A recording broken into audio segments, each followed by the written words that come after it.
let's have some fun. Yes, Absolutely. Yeah. absolutely. Okay. Good to And see you yes, guys. hey Max, how are you? Good to see you. Real good. Yeah. Thanks for having me on Chasing Prophecy. And I'm looking forward to having a nice conversation and telling the world about my new book, Coal Region Hoodoo. So, hopefully we could talk about that a bit. We Oh can yeah, get into that, but yeah. I would like to go ahead, Mike. Are you gonna hit the live button, or we already live? We're live, dude. Okay, We're Oh, good. live. okay. Okay. Max jumped in there real quick, but that's okay. Everybody, welcome to Taste and Prophecy. We are on 105.3 New Orleans, 107.7 Mississippi. And tonight we have our guest is Maxim Furek. Yeah. And we had him on before. Coal Hoodoo, whatever the name of your book was, I forgot. But tonight we're going to do something different. Along with Michael here, we're going to talk about the Philadelphia experiment. Okay. It sounds pretty interesting. So, for further ado, Max, you got the floor. Okay. Yeah. Well, thanks. As I indicated, and Sean, you did too, my new book is called Coal Region Hoodoo, Paranormal Tales from Inside the Pit. And it's pretty much, I take a look at some of the paranormal events around the coal region. And also, I use that as a metaphor for Pennsylvania. So I talk about a bunch of things like Night of the Living Dead and the Blob and the Philadelphia experiment. They're all unique to Pennsylvania. And I have a chapter on the Philadelphia experiment, but I'm glad we're talking about it, Sean and Mike, because this is the 80-year anniversary of the Philadelphia experiment from 1943. I do have a chapter in Coal Region Hoodoo, and I have some personal connections with this story. So, as a former member of the United States Navy, the Philadelphia experiment was something that sort of spoke to me. So I'm looking forward to discussing this, the mythology and the implications. But the Philadelphia experiment is a mythology, if you will, a folklore that just won't go away. Right. Yeah, I would agree to that. And thanks for approaching it that way. I think it's very intelligent of you to do it like that because there's a lot of ifs, ands, or buts here. But let's talk about some of the facts that you've been able to research and some of the data that you come up with. Now, we know we had in August 43. We also know we had in October 43, correct? As far as two experimental services with the Eldridge. With the Eldridge, concerning the Eldridge and the transformation, the disappearance, and some of the theories that the ship was seen by another naval cruiser out on the water. It just appeared and disappeared in thin air. The facts that in some cases that we hear that the people that were on the ship while testing became very ill, very sick. It was like they were brain scattered or they went into bomb shock. Yeah. There's just so much to wrap your head around. Where would you like to start? Well, let's do this. For an overview, and you're getting into the meat right now, but as far as an overview of the Philadelphia experiment, we're talking about a narrative that encompasses time travel, or possible time travel, teleportation, possible homicide, and also government cover-up. So you take a look at all of that, and you have a story, like I said earlier, that just won't go away. You have people that keep on coming forward and offering new information on it, and we could talk about that. But again, I was involved in this in several personal ways, and so Philadelphia experiment, again, as a former Navy guy, I mean, it sort of spoke to me on a sort of a personal basis. Where is the murder part? What, did someone get killed? Yeah, absolutely. Well, there's two things that happened. Dr. Jessup, who is the astronomer that wrote the book about the secrets of UFOs, and that's what the Philadelphia experiment was all about. When Carlos Allende came to see him, he took Jessup's book, and he had all these annotations on the side. It looked like three people had written them, but with Carlos Allende, he was the one that took Dr. Jessup's book and sent Jessup a copy of his book with all the annotations, and also sent one to the Navy Department. And that's where things sort of got really sort of interesting and crazy, and Carlos Allende, or Carl Allen, was from New Kensington, Pennsylvania. So you had another Western Pennsylvania, another Pennsylvania guy that was involved in the mix. And but the story centered around Dr. Jessup and his alleged homicide. He claimed that he had the answer to the flying saucers. He was going to tell his friend about this. The next day, they found Dr. Jessup in a parking lot in Miami, Florida. It looked like a suicide. There was a exhaust hose coming from the exhaust tail to the car, and he died. It looked like it was a suicide. Other people feel that maybe he was silenced because he knew too much. And again, we're talking about propulsion systems, pertaining to the Philadelphia experiment and Albert Einstein. So just a lot of moving parts here. But Dr. Jessup is certainly one of the main proponents of this. He was an astronomer. He had written a book called The Case for the UFO. That was 1955. He did the UFO Annual in 56, and then the expanding case for the UFO in 1957. Yeah. So as soon as that came out in 55, that was when Carlos Allende, came out with these annotated versions. And that just blew everything up. I mean, caused a lot of controversy. Interesting.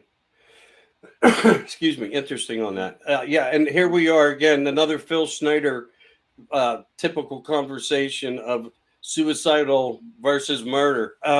It's hard to say, but you know where we're at when it comes to these, what we're fighting with our own government and what they'll do to cover up and hide. Let me ask you, as plain and as simple as I can, is there cover up involved here? Well, here's the thing. With the mythology, the Philadelphia experiment mythology, the story is, or the myth is, that the USS Eldridge, it was a destroyer. Right. The Eldridge was teleported from Philadelphia, went to Norfolk, Virginia, where it appeared, and then it came back to Philadelphia. Now, what happened was there were some really bizarre things that happened. They said that there were terrible things that happened to the men. They had burns, they had confusion. They said that some of the men became insane. Some researchers claimed that 2 people died, but probably the most graphic and horrific, and the one that resonated, was the fact that 2 of the guys were partially embedded in the steel bulkhead of the ship. Right, they were infused into the really? vessel. Yes. Now, the reason that this is going around, Sean, and people know about it, was because of the 1984 motion picture, The Philadelphia Experiment, and they had a graphic scene. And I think one reason why the Philadelphia Experiment still resonates is because a lot of the moviegoers that saw that film, they saw that horrible thing in their mind. And keep in mind, too, I think your viewers know that this wasn't the only Philadelphia Experiment movie. They had the one in 84, another one in 1993, and then a sequel in 2012, 3 motion pictures plus a movie called documentary called The Day Havoc Struck, and that was by Glenn Ford. He was a captain, a retired United States Navy captain. So you had 3 motion pictures plus this documentary, plus how many novels written about the Philadelphia Experiment. So again, that hasn't gone away, and actually the whole mythology is just getting a little bit larger, as people come forward. So right, and it seems to me as truth prevails, nothing does seem to go away. It seems to have more substance to it, and I think it could be a possibility of intrigue and interest on the parts of the citizens of the United States of America. And as people, we want to know what our government has been doing, what our government has done, and where we are technology-wise and more AI and everything else that's involved. Everybody, I think, in the years that have passed, the past 20 minimally, I would say that we have had a very huge growth spurt of interest. Again, being able also to have witness protection programs and Congress now to overlook and oversee documentations and paper and updates and things like this that are supposed to be happening, not quite all the way happening, but they are starting to initiate us into a new foundation of information. Right. I know I went off a little bit there. I apologize for that. But again, to me, it's all about the intrigue and the interest now that I think people have, and they want their answers. Yeah. One thing that I do, again, I said that Philadelphia experiment was personal to me. I wrote a letter to the National Archives and Records Administration in Washington, D.C. Right. I got a letter back, and that's in Coal Region Hoodoo. It's in the book. But Richard A. von Dunhoff wrote back, and here's what he said. He said, as far as the Department of the Navy can determine the fictitious, he said, the fictitious story of the destroyer USS Eldridge from the Delaware River off the League Island Navy Yard to Hampton Roads and back in 1943 began as a practical joke among staff members of the Naval Research Laboratory here in Washington. The humorous commentary on a theoretical paper on electromagnetism got out of hand and soon achieved the status of fact and legend. So that's what he wrote to me. But I mean, if you take a cherry pick some of the things, fictitious story, practical joke, humorous commentary, Yes. theoretical paper, status of fact and legend. I mean, he's, putting words into our mouths, and I mean, he's giving us a narrative. That's just another smoke screen, another cover up. He's not telling us anything else. For example, if they were being honest and accurate, they would have said, yes, the government, the Navy had been experimenting with techniques to make our ships invisible, not to radar, but to undersea bombs, undersea mines. That's what the Philadelphia experiment initially and ostensibly was all about. Right, because our ships were sucking the mines right up against them with magnetism. And really? Of course, we were trying to protect our military, our vessels out on the water. You just don't spend $100 million per vessel just to watch it blow up. Of course, you do whatever's necessary to protect them out on the open water and the open ocean where they have these floating mines and stuff. Yeah. And there, I think, again, as you said, how they correspond in their answer is all about initiating propaganda that works for them in the moment, not the fact of the truth. And if they would come out to us and say, well, look, it was important for us to keep our Navy above float, not below the depths of the water. Of course, they wouldn't give you that answer, which is shameful on their part. Well, and that's okay, too, because we know the reality. And the reality is that during the war years, Nazi Germany had these undersea mines. And what happened was the ships, the Allied ships, military and supply ships would go over these things, and the magnetic current between the Allied ships and would set the mines off, the bombs off. Right. So in Canada, they developed a degaussing technique, and gauss is I believe it's a measurement of magnetism. So this degaussing technique, they would wrap ships with coils of electric coils, right, and then they would juice the ship. So this electricity would nullify or degauss that magnetism. So the ships that would go over these mines would be invisible to the mines. So not to the radar scope, but to the mine. So this is what they did. According to the researchers, the Philadelphia experiment was a degaussing operation that went awry. And again, the ship, rather than being invisible to the mine, was teleported through all this magnetic current, was teleported to Norfolk and back. So now Allende had a lot to say about that, because Carlos Allende claimed to have been a merchant marine who was on a ship, and he in 43, and he watched this from the ship. So he claimed that he was a witness to this. Right. And wasn't there something I think that he made mention of, that there was like a mirage of green coming from the bow of the boat as well? Like it was illuminating itself in some type of green atmospheric glow. Yeah. And I've read accounts of that green, or either blue-green, like a blue-green fog. Yeah. And then the ship disappeared, and then it came back. Yeah, that's the story. Okay. So, Thank you for that. Oh yeah. But hey, Sean, if you have any questions, please. no, I'm getting there. No. But okay, so that happened back in 1943. Right. 80 years ago. Now we have where we can apply to get the records of the situation that happened. Can't we pull them up now? I think most of the people back in 43 have passed away or gone somewhere else. Isn't there any way for us to get the records of actually what did happen? Well, they're claiming that it never happened. They're claiming that experiment never happened, that the Eldridge never was teleported.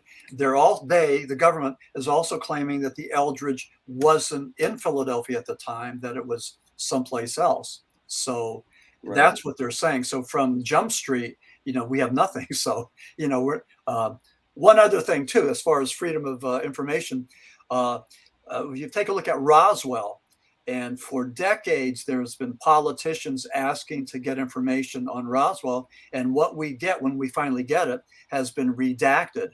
So all you see is like black ink. So again, we're the Freedom of Information Act, whatever that is. I mean, same thing with the Kecksburg flap from '65 out in Western Pennsylvania. Same thing. Whenever they try to get the information, it's all redacted or it's been lost. They've lost, the documentation. So that's the other card that they play. So, no, it's a good question. I wish it was that easy, but it's not. So, are there people still looking into this Philadelphia experiment?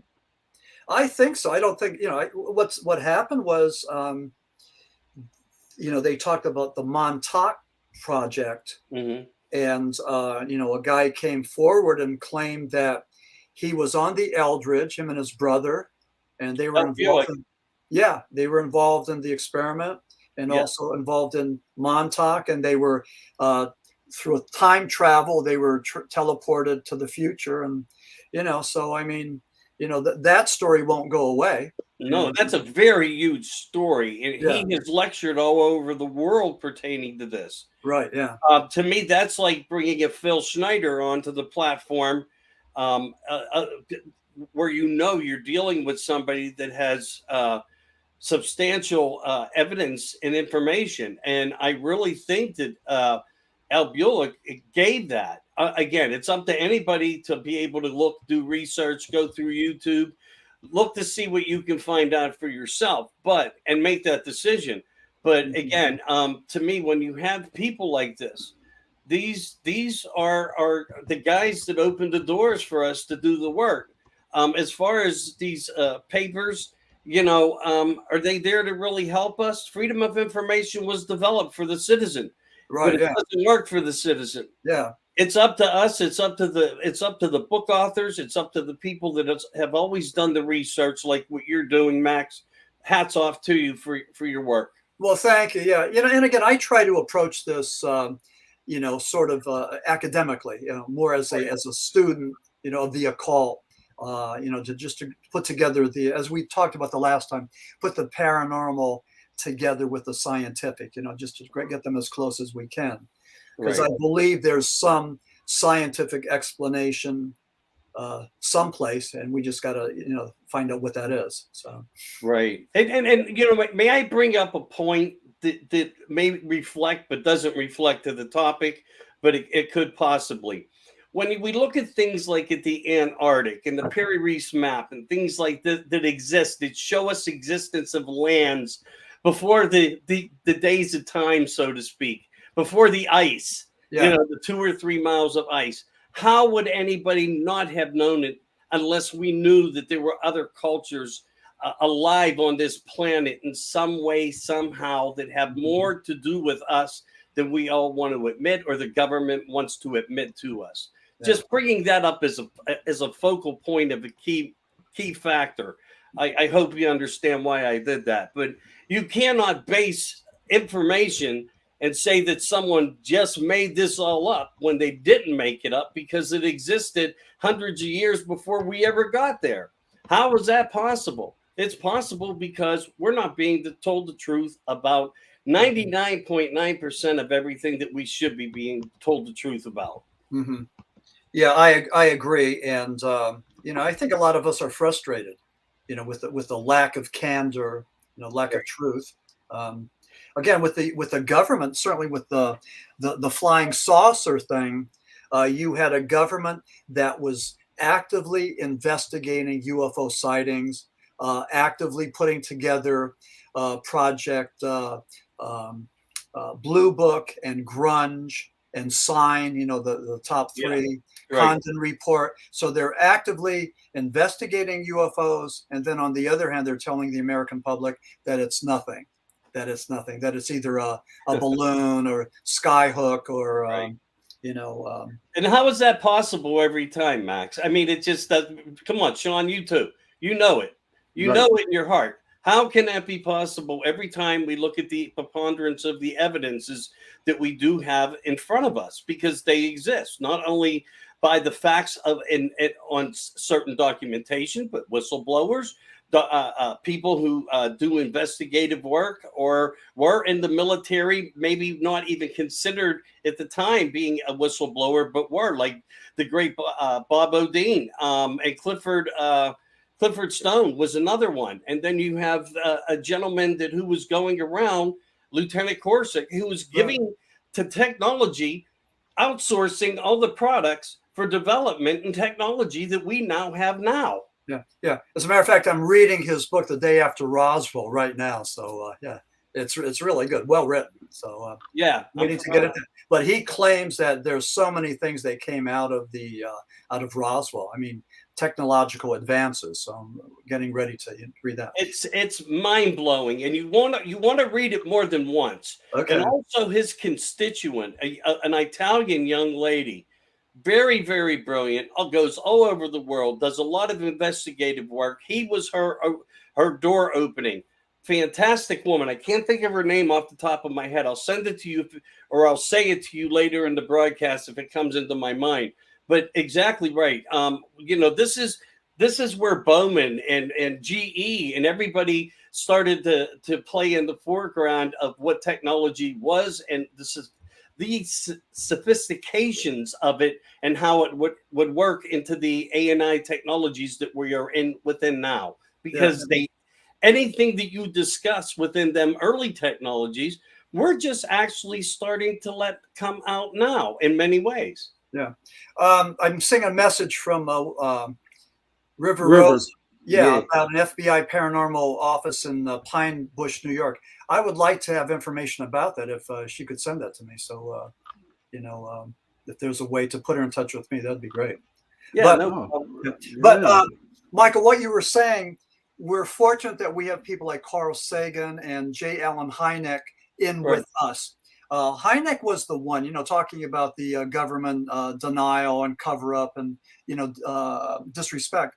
He was saying that he, as a scientist, he was not a believer at first, but then he started to get really upset with the government's attitude that everybody that had a sighting was somehow mentally imbalanced or there was something wrong with them. He was saying that the scientific community was showing disrespect to those people. And J. Allen Hynek said that this was wrong because pretty much if you would take just a look at a consensus of these people, they were regular people. They didn't have any kind of an axe to grind. They were reluctant to step forward because of fear of ridicule. And these were people that were seeing these unknown things in the sky. So Hynek became a supporter, for truth and for the cause. And he was a real believer in, whatever the UFO, phenomenon is going to be, will be defined as. But he was a believer in that, and he believed that it could have been extraterrestrial. So he didn't deny that. And I think he also had certain abilities to be provided with certain paperworks, like on reports from the Foo Fighters and different things like that. Yeah. He also was very well educated and aware of the battle over Los Angeles. He did homework in ways that people don't even look to the other side of what he was doing while he was doing everything that he did. Yeah. So, which again brings us back to the point. You guys can understand this man's frustrations. Not everything is based upon swamp gas, or an alleged. Well, I'm glad you brought that up, because one of his screw ups, I guess the biggest ones, was swamp gas.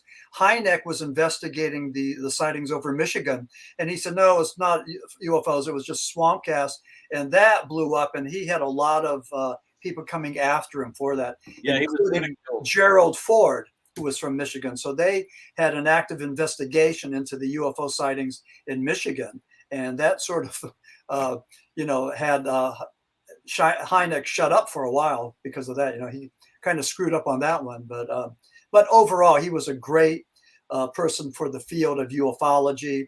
He gave us the close encounters scale, from contactees to abductees, all of that, and also gave us the levels of high strangeness. Seeing lights in the sky might be low strangeness, but lights in the sky that hover over a car that knocks out the engine and does some other weird things, that could be an example of high strangeness. So Hynek gave us a vocabulary, and we're grateful for that. Yeah, I would agree with that. He did. He opened the door in many ways for us. Sean, anything on your mind, brother? This is a history lesson for me. I am enjoying this conversation. I'm glad that you are. And I think it started off really, really sound and solid. But again, you also said, Max, that you would like to talk about a little of the voodoo. So, I mean, not that I'm trying to take us out of a topic into another, but do you want to touch base on a little on that? Yeah, I do. But for your listeners who are, interested in the Philadelphia experiment, I just wanted to go and continue with that narrative. Sure. Certainly, the Philadelphia experiment is in my new book, Coal Region Hoodoo, Paranormal Tales from Inside the Pit. And it's only been out for 2 months. I think it's a great book. Pardon? Yeah, Jimmy Carter did see a UFO. Here. Oh, go ahead. About Jimmy Carter? That was it. Yeah. Yeah, no, Jimmy Carter did see a UFO, and he came forward. He was at a Lions Club meeting in Georgia, and I believe he was governor of the state at the time. He wasn't president; he was governor, and Jimmy Carter and about maybe 20 other people saw this sighting, and so he said he didn't know what it was, but he saw something that was there. So, and he's not the only political person in the arena out there that has held a seat somewhere, being governor or president. We have Reagan, who told the pilot one day, chase it down. He knew it could never happen. He got laughed at about it, but President Reagan was one of them. And of course, GOV, definitely, he saw that. And then we had 2 others. I can't think of their names off the top of my head, where it was even documented that they actually wrote out I guess you would kind of say some kind of smudge report that they were stopped and by lights from above that stopped their car and froze it in place. But I can't think of his name off the top of my head. I know what you're talking about. But now, wasn't there some type of UFO that hovered over the White House at one time? Well, in the 50s, I think it was around 1952, they had, for 2 weekends, they had all these sightings over Washington, D.C., and that really shook the government up. This was in the height of the UFO hysteria, and they didn't know what they were. They had jets go after them, and We don't know. We know that the one with, I think it was Thomas Mantell, he was the pilot in Kentucky, and he was going after this humongous UFO, and he blacked out and he crashed. And there was a lot of investigations after that. That was, something that really got our attention. But he was a pilot with a lot of hours of flying under his belt. He was a skilled pilot, and he went out after this UFO over Kentucky, and something happened, and he crashed and died. So.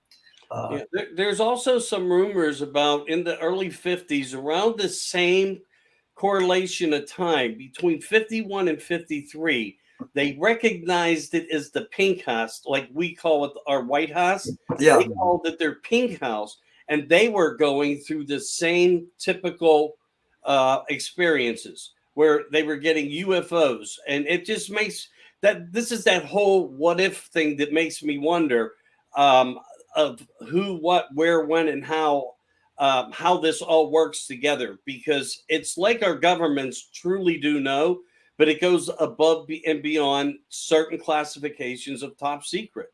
Yeah. There are top secrets out there that are so highly protected, it's unreal, and we just never hear about all the true factors behind everything. Yeah. Why Sean, go ahead. Why even to this day are holding back this information? I just don't understand why they can't share information with us about it. Yeah. It's the 21st century. Well, everybody knows there are UFOs out there. Yeah. Everyone knows that aliens are out there. Yeah. So why don't they just come out and say, "Hey, here's what's happening"? Yeah. Well, with Roswell, they said it was a weather balloon. Then they said no. They said it wasn't a UFO; it was a weather balloon. They said it was Project Mogul. That was a way to find out if the Soviets were testing any nuclear weapons. Right. And then they said it was Operation Skyhook, which was another type of balloon that was testing. So they're coming up with all this, these stories, but I don't think they're giving us the real story. And there's no reason to hold it back from us. Yeah, well, there could possibly be. We may be looking at the element of the information, maybe not in the proper way. Let's open Pandora's box here and go in a little deeper. Maybe all of this is about things that we were just not meant to know yet. Maybe we have been involved with things, as I said earlier in the broadcast or before it, that just don't weigh in on factors that they want us to know about. When you look at the whole world, and I'm not trying to bring a negative narrative into this, of everything that we're seeing going on, these people aren't brilliant enough to do what they're doing, but they're being guided by somebody somewhere doing something. Mm-hmm. Just maybe that's how it fits, is all I'm saying. It makes me angry when I hear people say that I'm not mature enough or capable enough or mentally balanced enough to be able to hear the truth. Like, for example, that there may be UFOs and there may be humanoid creatures. And back in the 50s, that's what the government did. They had studies that said that the American public wouldn't be able to handle it, that it would turn our society upside down, that it would challenge our Christian faith, that, that it wasn't just God, but it was space brothers, all of this stuff. And some of this was predicated on Orson Welles' War of the Worlds. Yeah, he's thinking that, yeah. But let's take a look at War of the Worlds. I mean, what he did was he had a live radio play of H.G. Wells' War of the Worlds, where Martians came down in New Jersey and took over, and they were going up to New York City, and the American military couldn't stop these Martians. And according to the narrative, there were people that committed suicide and the public couldn't handle it and everything. But go back to, I think it was 1938 when that happened. There was a war going on between newspapers and the new medium called radio. And newspapers were freaking out about this new technology called radio. And so what they did was they were fanning the flames. Radio caused people to commit suicide. Radio caused that panic in 38. It wasn't Orson Welles in War of the Worlds. It was the new technology, the evil technology called radio. So that was one of the things that was happening back then. Maybe the government heard that and thought that maybe the American public was just too naive and unsophisticated to handle the truth. But I don't think so. I mean, when you take a look at the pandemic, and I don't want to get political here, and if we do, we could just back off this. But I mean, you had a pandemic in 2020 and 2021, global pandemic, a lot of people dying. I mean, we were able to handle that, and that was really tough. We were able to handle some of that, but I mean, that thing sort of tore us apart. You had people on one side and people on the other. So, but I think the pandemic was a metaphor, or could be a metaphor, for a whole lot of other things. And Okay. But wouldn't divide of everything we're going through represent the same thing that we're fighting to bring more information out into the ufology community? I mean, it's just another divide. They don't exist. They do exist. They never existed. But we have documentations. Our radars show it. We have blips. We have this. But again, there's a divide. They don't exist. Well, why did they tell me as a young sailor to keep my mouth shut? Don't Exactly tell my anybody point. what Yeah. I saw. I know what I saw. Exactly. Same with me in my life. Yeah, And no matter what people think of me, I don't care. Judge me all you want. I know what I experienced. yeah. Right. Yeah. I mean, but that takes back, how sometimes, Mike, we talk about, the government knew that this stuff was happening. Yeah. Right. There's no doubt in my mind that they have more information. They're just not willing to give it up yet, Sean. And do you think maybe also, beside what Max said about radio, do you think the government kind of like pushed that War of the Worlds on us? Oh, wow. Yeah, I wouldn't doubt that they may not have had their hand in playing the money card in it somehow. Again, it's all about preparation and acceptance. If people accept it, they'll keep giving it to you. That's one of the things that I think that we are learning now in the 2020s, where we're at. Yeah. Acceptance is everything. And if people accept it, they keep promoting what their narratives are. Yeah. And in some ways it works that way. In other ways, they utilize reports. What was the one you brought up, Max? The condom report? Where they got all the I want to call them the unknowns of the MJ-12, who decided on how to decipher the paperwork and how to make it all look and read. Because, of course, we were not responsible enough for our own minds and our own development of information. Yeah, Condon got together for maybe 6 days, 7 days, and they decided that they were wasting time and resources investigating UFOs. That's what they said. It's not a threat to government security, and that's what they wiped their hands of that. But listen, I wanted to say something about what I think Sean just said. Let's say the government was involved in 1938 War of the Worlds, not for money, but let's just say that this was an experiment. I mean, how crazy would this radio broadcast make the American public? How crazy would we get? How suicidal would we get? How would we respond to that?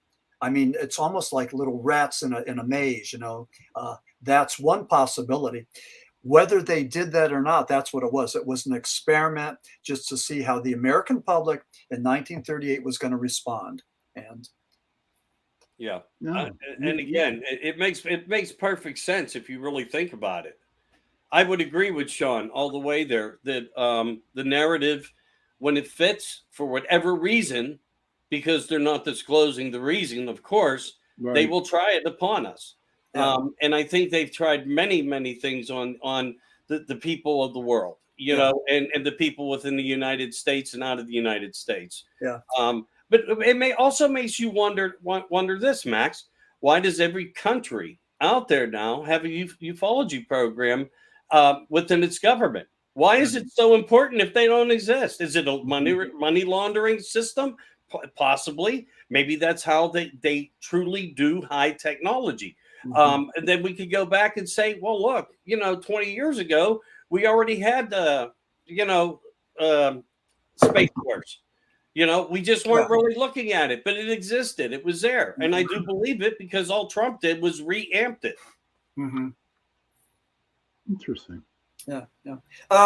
I did want to jump back in. I do want to talk about my book, Coal Region Hoodoo, but I keep on going on to other. This is a That's great okay. way. We got time, brother. Let's have fun, man. Do whatever you need, Max. Well, I wanted to get back to the Philadelphia experiment. I said that I had a personal interest and involvement in that. I read the narrative from the government. They said it was just a practical joke that got out of hand. But my cousin, James Furek, was a medic. He was in Vietnam, and he was living in Derry, New Hampshire. And Jim was telling me, I'm from northeastern Pennsylvania. Jim was telling me that he had a friend named Fred Tracy, and that Fred had very specific personal information on the Philadelphia experiment. So my cousin Jim called him up. I talked to Fred, and then eventually I drove up to Derry to meet with him, to do an interview. And here, Fred Tracy claims that he was on the USS Antietam. It was an aircraft carrier. Right. And he said that they did similar degaussing experiments with the Antietam. And the men had all kinds of crazy things, medical conditions happen to them, radiation, burns, things like that. So he talked about that. He also said that Admiral Forrestal read a narrative claiming that the Philadelphia experiment of 1943 was real, that actually happened. Now, this is what Fred Tracy told me, and I have it in my book, Coal Region Hoodoo. But listen to this. Admiral James Vincent Forrestal, he was a Secretary of the Navy. Right. He committed suicide in 1949. That's very questionable. But again, I'm sorry, I had to say that. I know. But I mean, here you had Dr. Jessup, the alleged suicide in the parking lot in Miami. And then here's Admiral Forrestal, who jumped 16 floors from the Bethesda Naval Hospital. Yeah. They claimed he was suffering from depression. If he was, listen to this. If he was suffering from depression, why would you put a suicidal, depressed individual on the 16th floor? Wouldn't it make more sense to put him on the first floor? Isn't that what you do? And then you have people watching him, every 15 minutes or every 10 minutes. I mean, that would make sense. But and to even take a step further into that scenario, they knew his brother was coming at 9 o'clock in the morning, which was only 7.5 hours prior to his brother's arrival, that he decided to take his own life. I don't believe it for the life of me. Mm-hmm. I don't either. They no longer fit the criteria of suicidal. Yeah. And Forrestal was involved in a lot of things, including Roswell. Yes. He was one of the players. So yes. Yeah, he was key player just as much as Jesse was. But again, you do have these same scenarios that all pan out the same way. We could talk about so many different aspects of, and it all equals the same way. Again, I always go back and really give a lot of consideration for the work that Phil Schneider did and the exposures that he put onto the public as well. And again, a piano chord, really? I mean, if you want us to believe that, this guy didn't want to take his own life. He wanted people to know the facts that we were dealing with depopulation, we were dealing with ufology, we were dealing with unknowns, and that he himself dealt with the unknowns on a certain date underground, where we actually had to push a button to destroy it. Mm-hmm. Now, a lot of people don't know that actually happened. When that went on, and they went down underground, and they found them bases that they supplied to these unknowns, or let's just call them visitors. This isn't speculative. Typically, this is factual information that we can trace back. But the point in matter is, what did we lose? 40 people, or we only had 40 survivors out of that whole encounter that happened. He was shot with a plasma gun. Do we just take these things off the plate and just say they've never happened? They just didn't exist. But yet this man showed up religiously, lifted up his shirt, showed his scars, told his stories, and he knew all the information, military information. He knew it all. Now, you're talking about Phil Snyder, correct? Right. Okay. And what was he exactly? Who was he? Well, he worked in underground infrastructure. Okay. Is the best way to put it to you. So he was he was the guy that did all the testings, all the explosions. He worked with the systems of the nuclear tunnel borings. Okay. That were being developed all across the United States and so forth. He was told to go out and do some preliminary excavating work and digging and drilling to find out what was going on in a certain area, and his own military did not tell him what he was going to encounter there.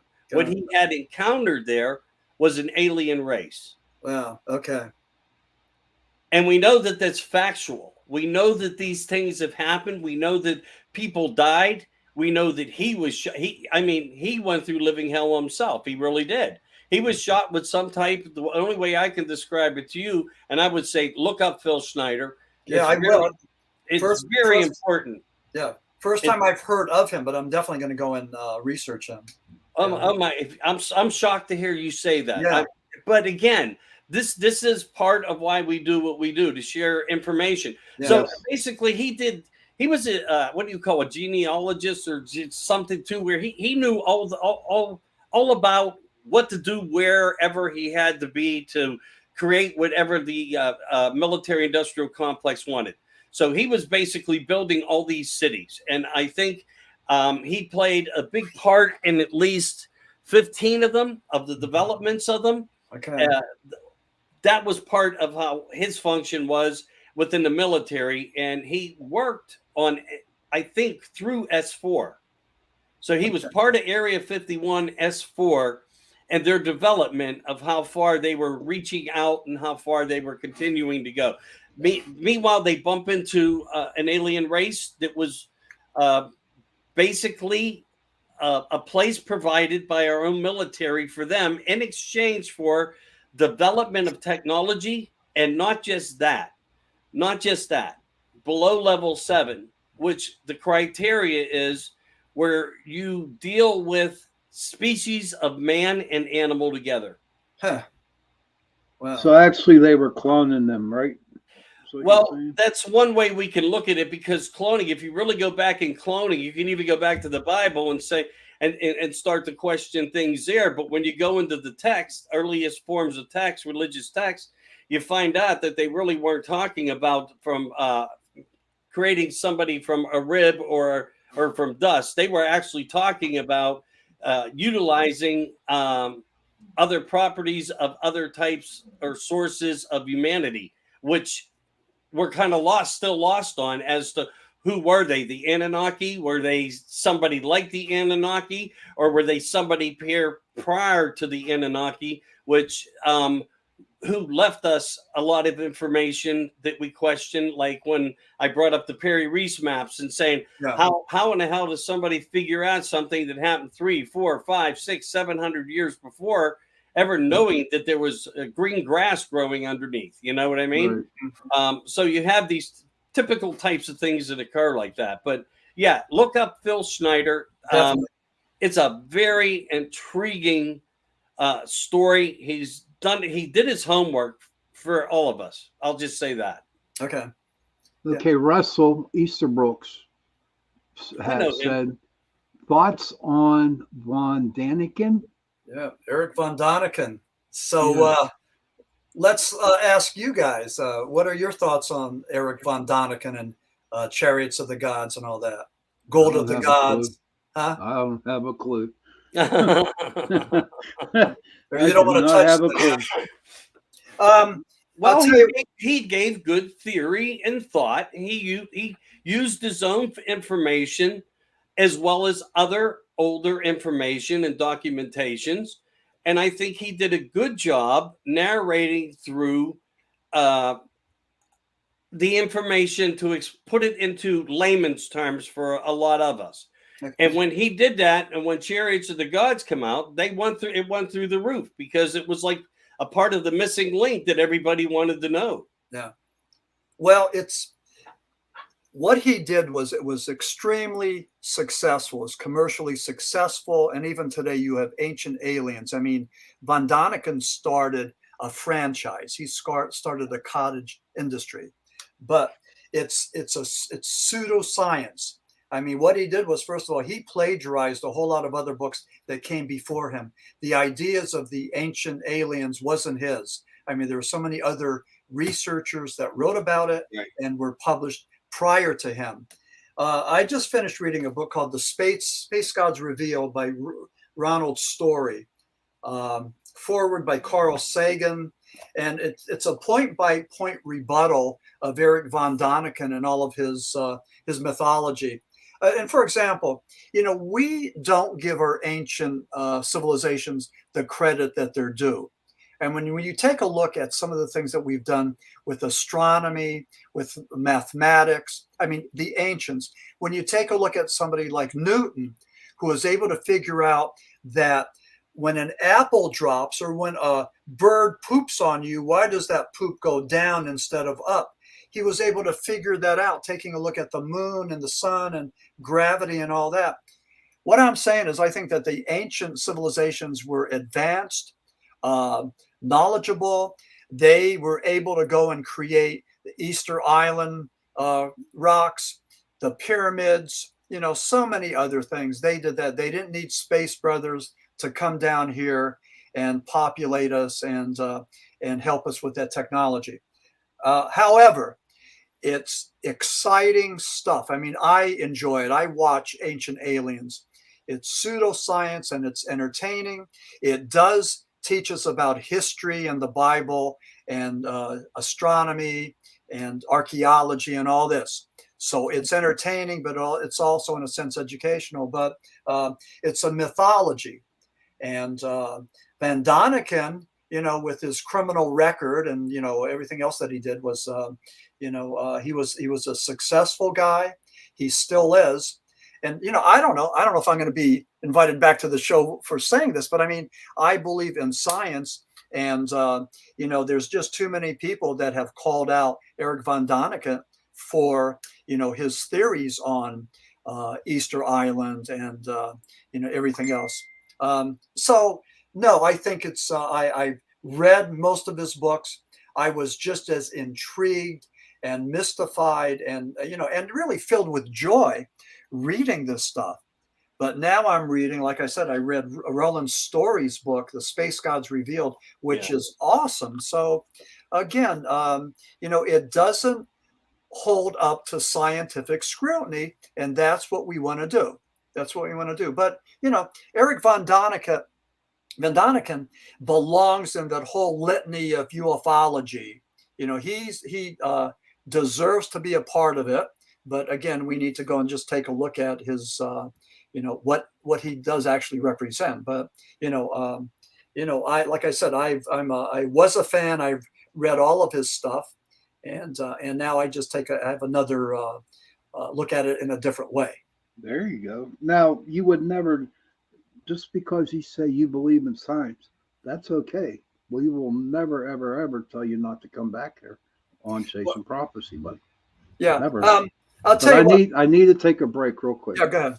Okay. I'd like to thank Carnation for sponsoring the second hour of Chasing Prophecy. Thank you, Carnation. And here we go. All right. So how we doing, guys? I'm fine. I'm fine. I'm having a ball. I really am. And me too. I wish I could remember a lot of the things that I've already read and forgot. Yeah, I know. How about that? Yeah, me too. When you need them, where are they? But you know what? I mean, and Eric Von Daniken, he did good work. Again, Well, he got us interested in the topic. That's what he did. yeah, He gave us some passion he and created a excitement. rebirth. He did that. Yeah, a rebirth. Good.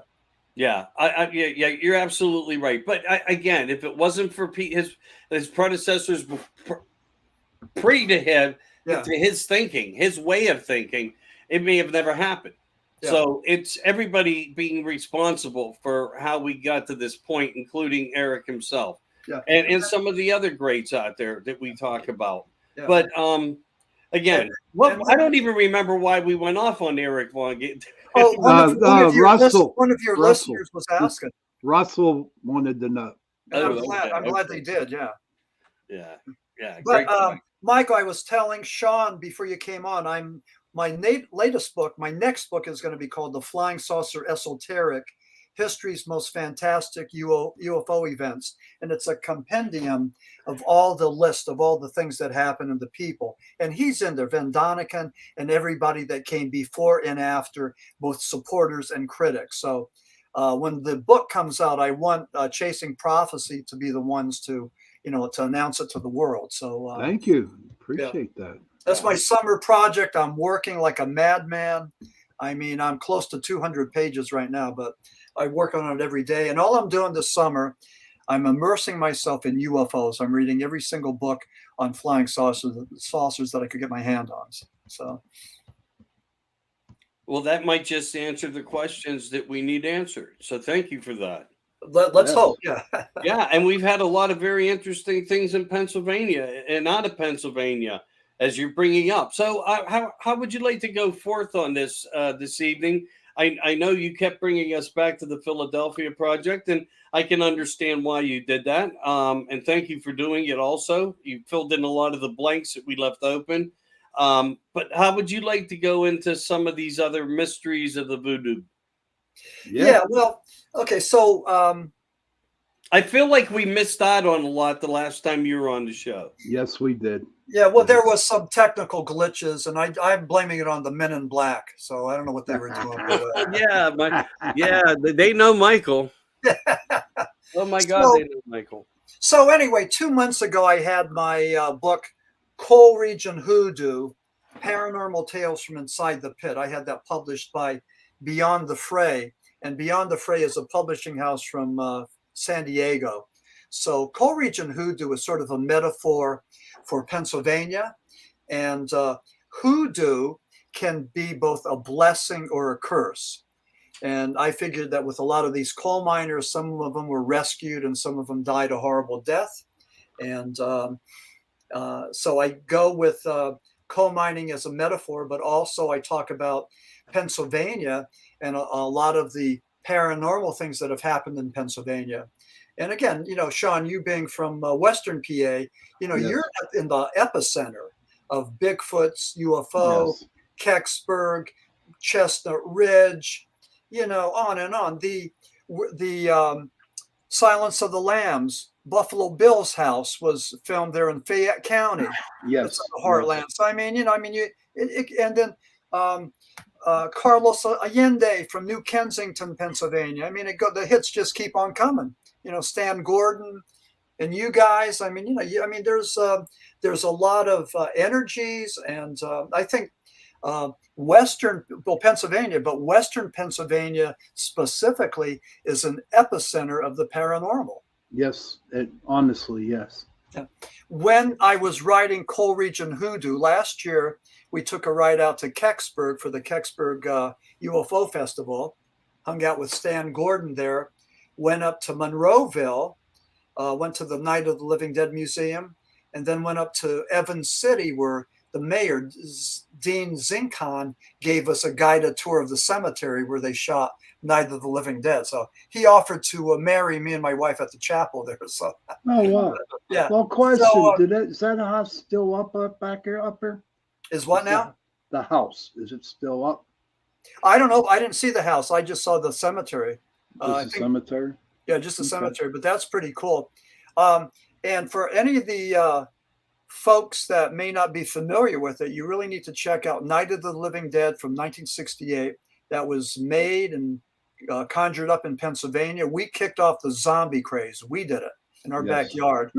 And you watch Night of the Living Dead, the first 10 minutes, the most perfect beginning of a horror movie. I mean, those black and white scenes, the car going up and down the hills. I mean, it's just pretty. It's great. So it's a great flick.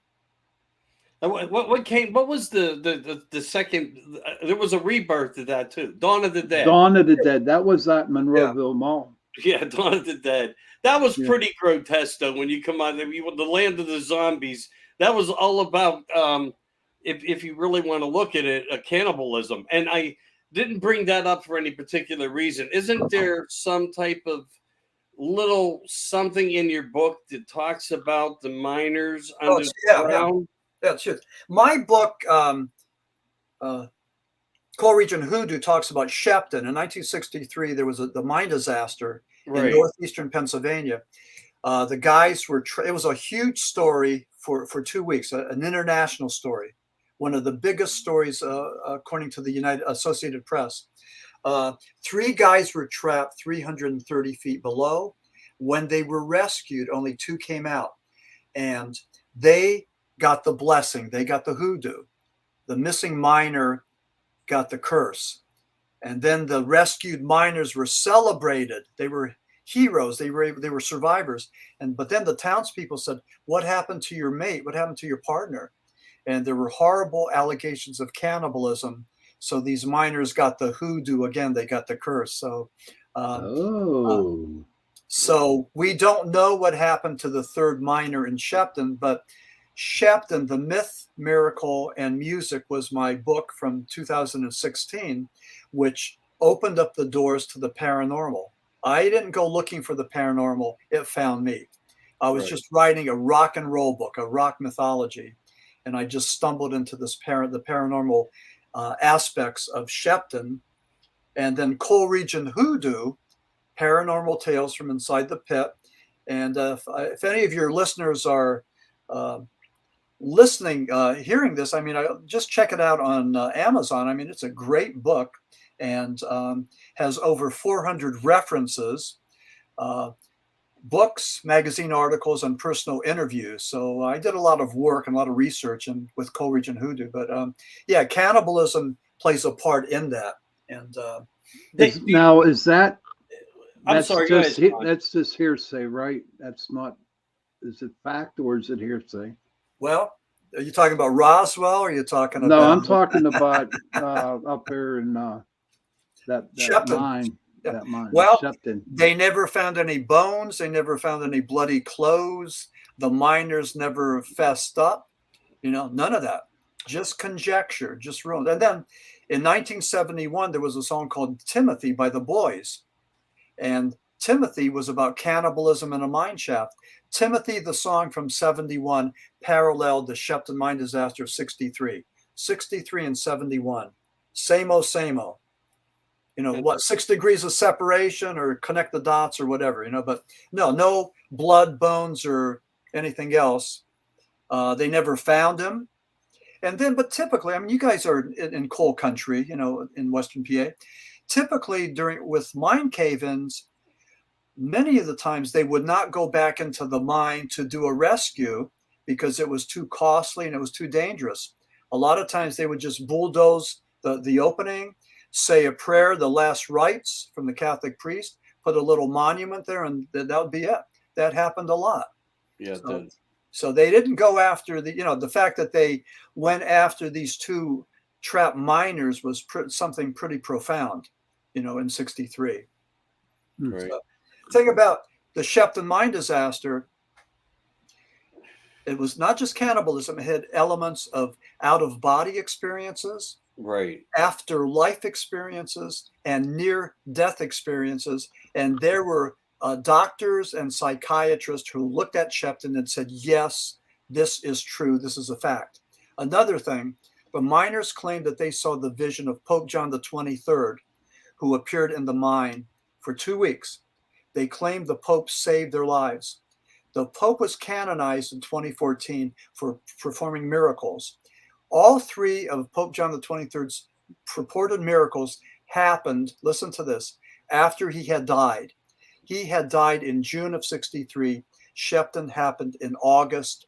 The other miracles happened in 66 and 67. Now, Vatican scholars, Vatican theologians believe that Shepton was one of the miracles.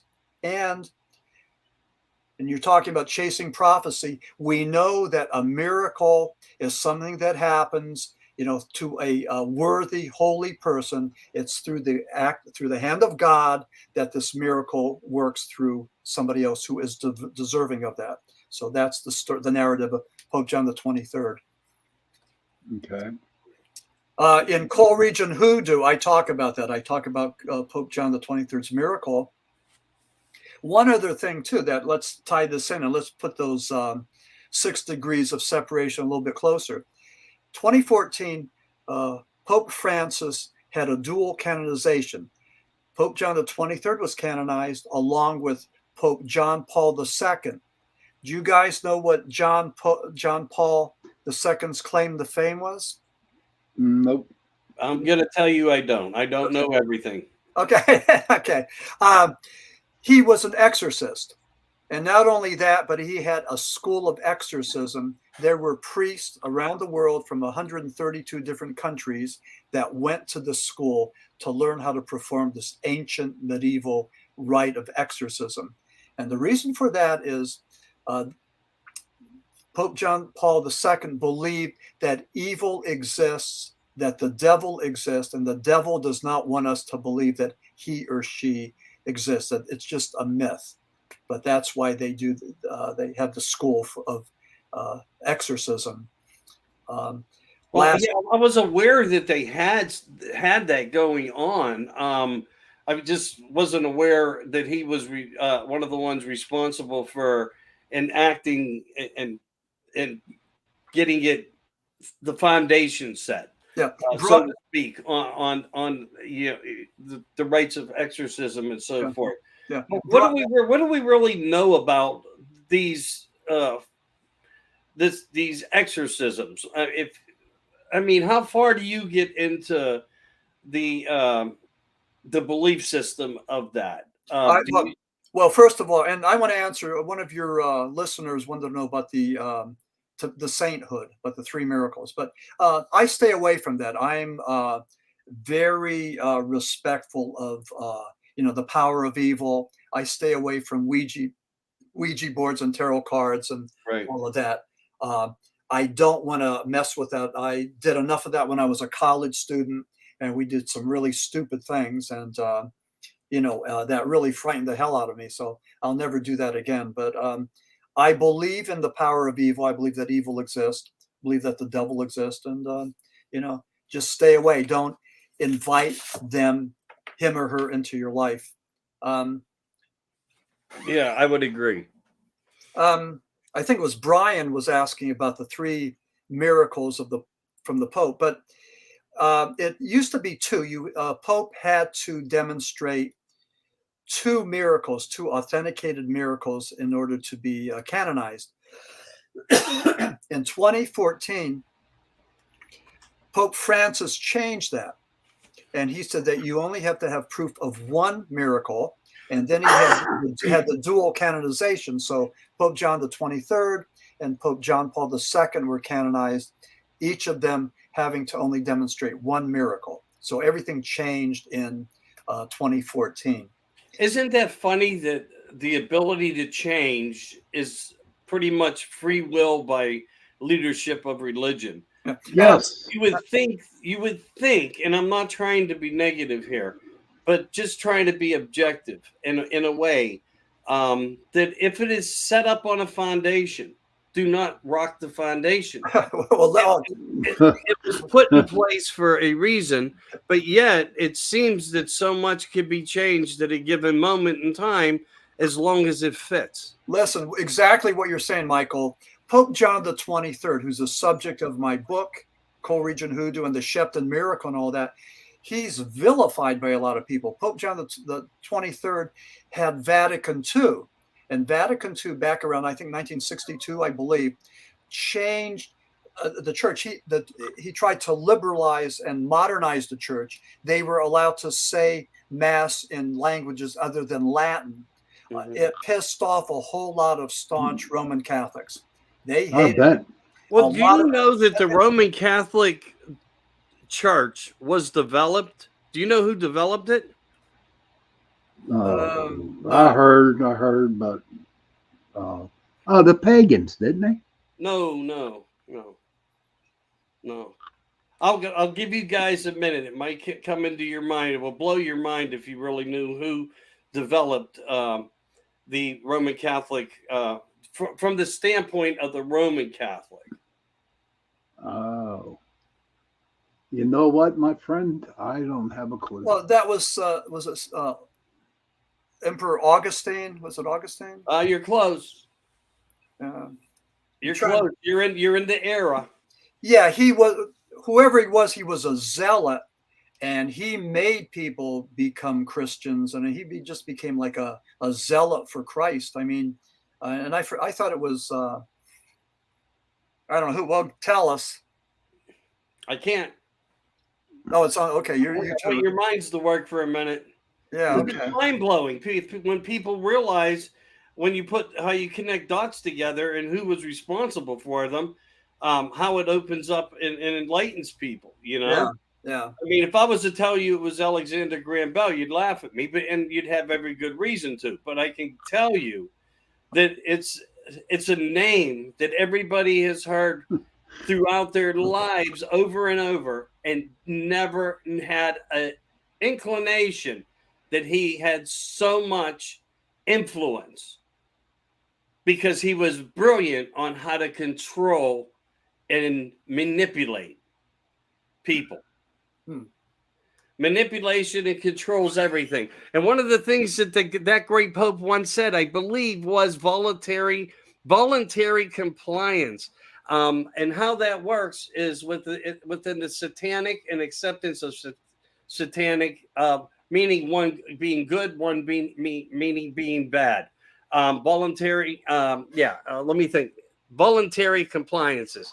Stay away, stay clear from them, because when you volunteer to their compliance, you become part of the system of their compliance. You know, and that's a scary, scary thought when you think of it. And it's kind of like everything that's developed into the 2020s where we're at right now. Okay.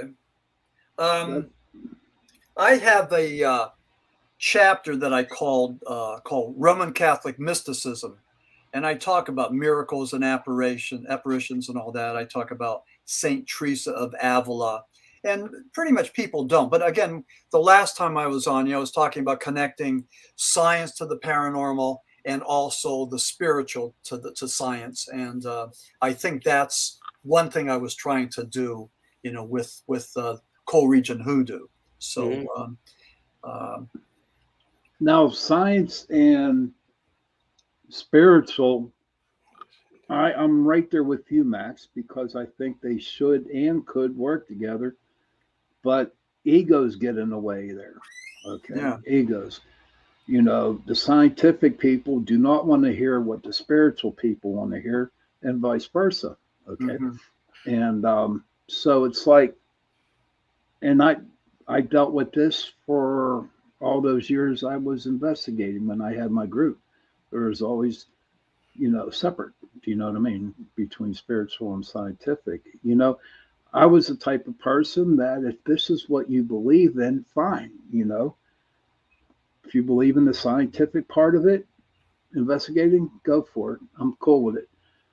In the same way to spiritual. But all I asked was is that we get together and try to form an opinion. Yeah, exactly. Yeah. An educated opinion, based on facts. Yes. Yeah, research. River says they say it was Jesus Christ who founded the Roman Catholic Church.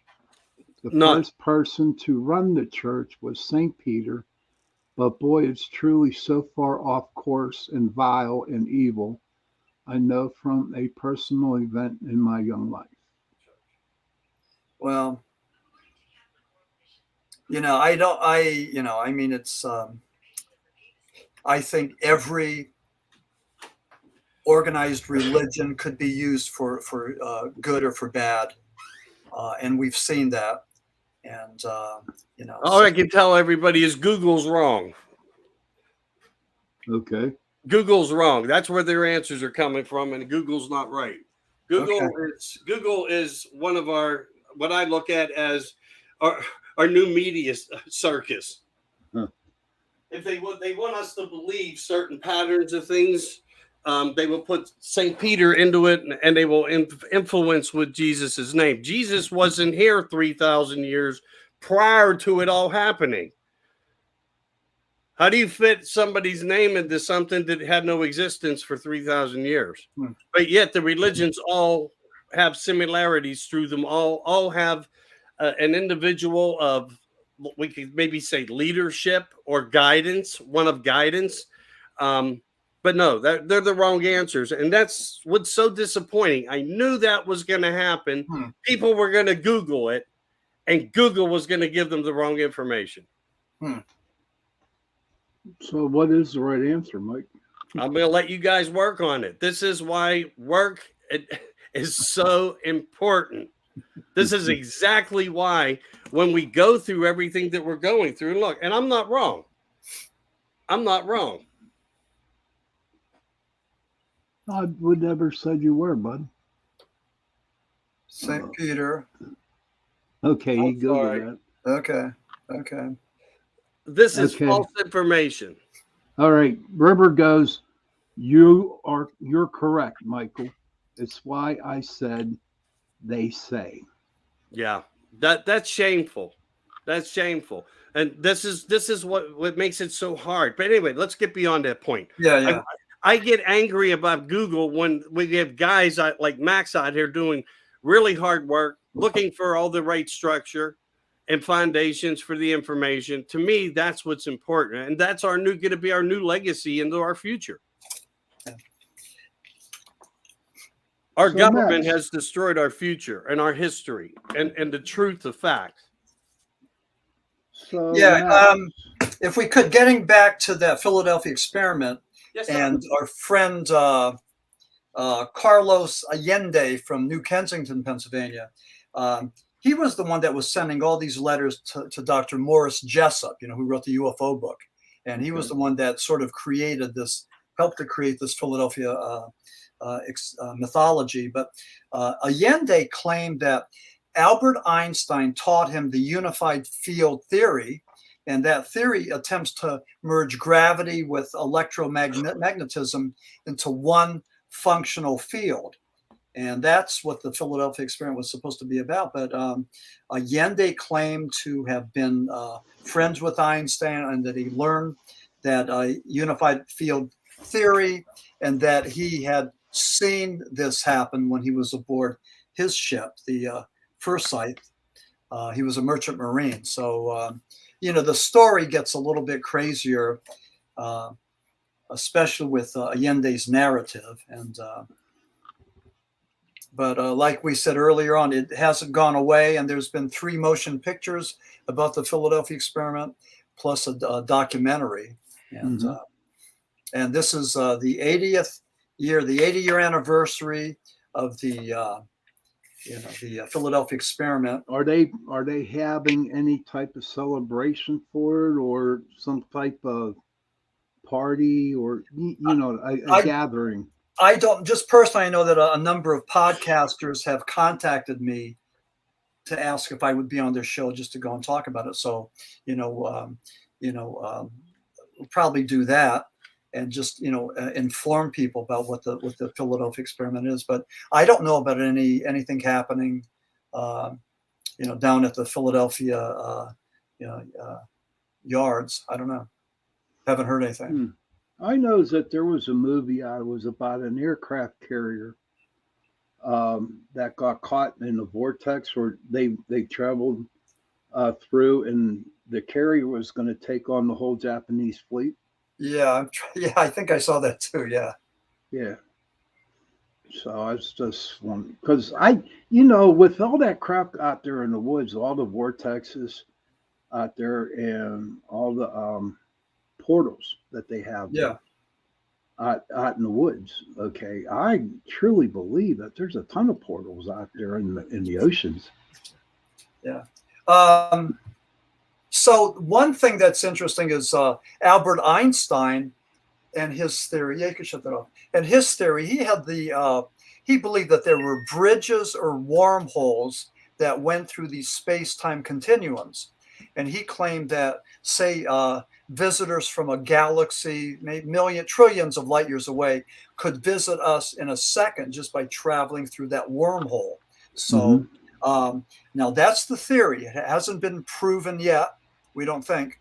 But some researchers have claimed that if there are possible wormholes, they're unstable. So you might get stuck or whatever in those. But that's the theory that a lot of people are using, a lot of researchers are using to explain both Bigfoot and UFOs, that they shapeshift from one dimension to another, that it's either parallel dimensions or interplanetary dimensions, but it's different dimensions.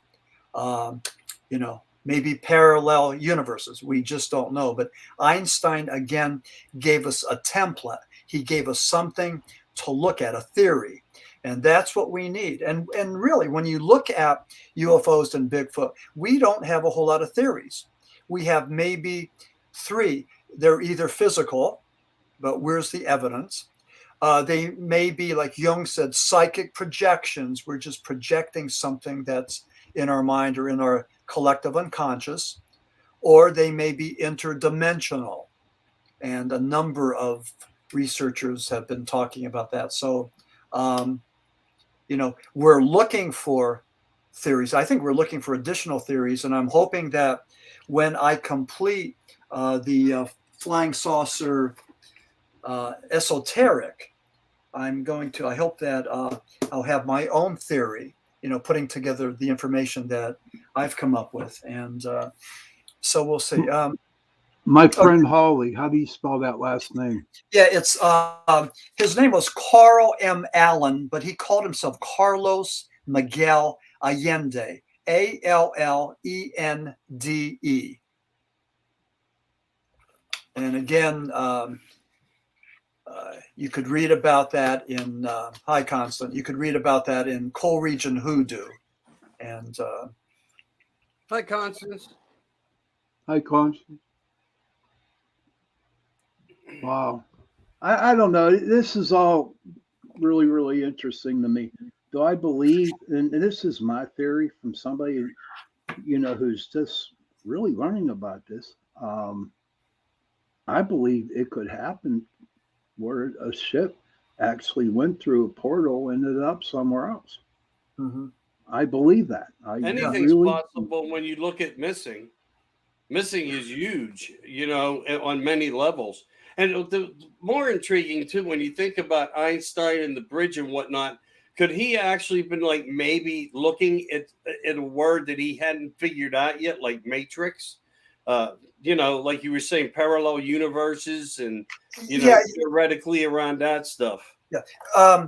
Guys like Einstein, Jules Verne, H.G. Wells, Carl Sagan, I'm trying to think of the brainiacs, Arthur C. Clarke.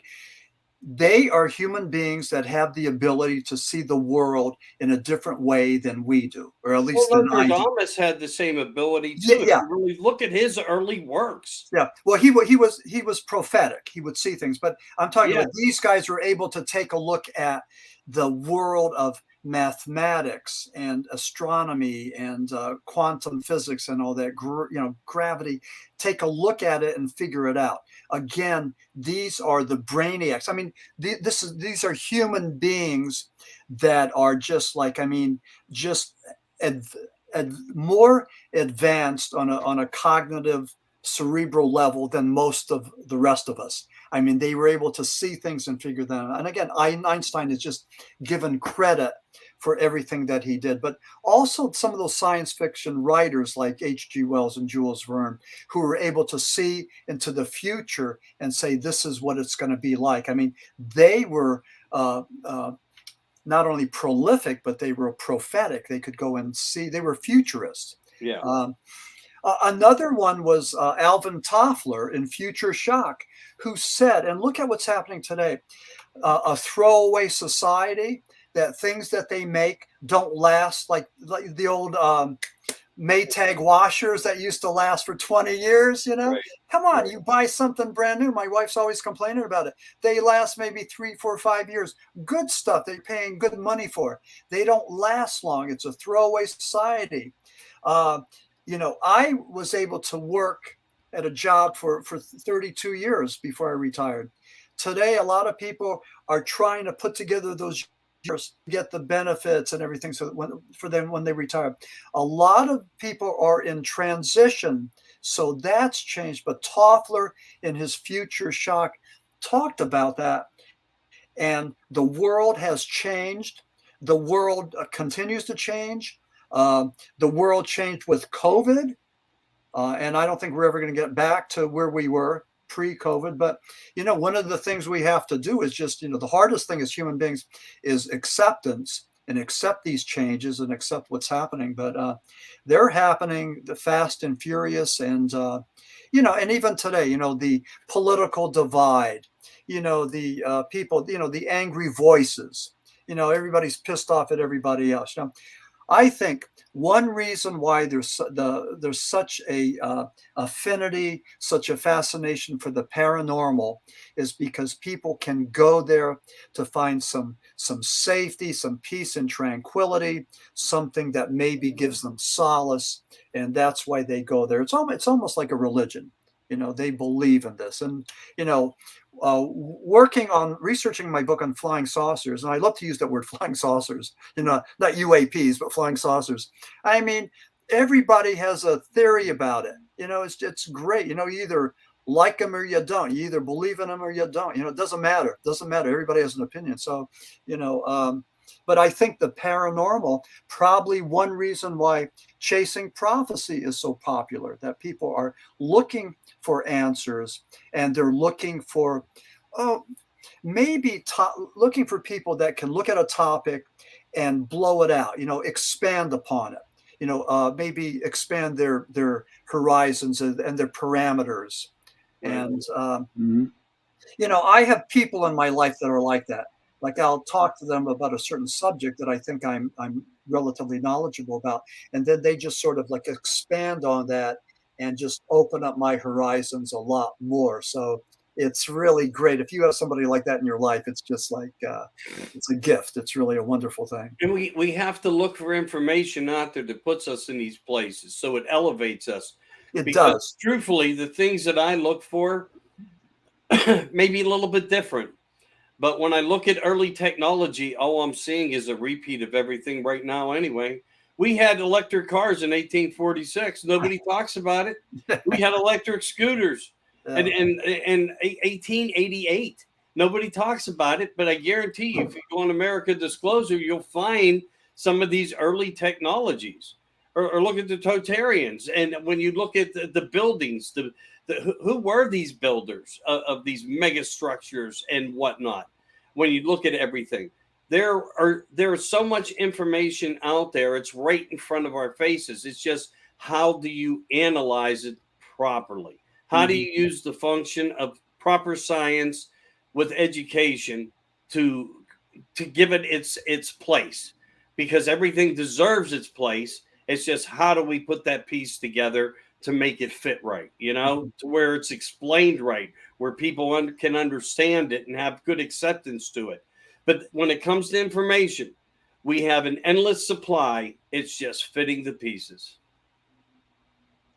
No, I agree. I mean, it's man's search for meaning. That's what human beings do. Bingo. We Well said. try to figure it out.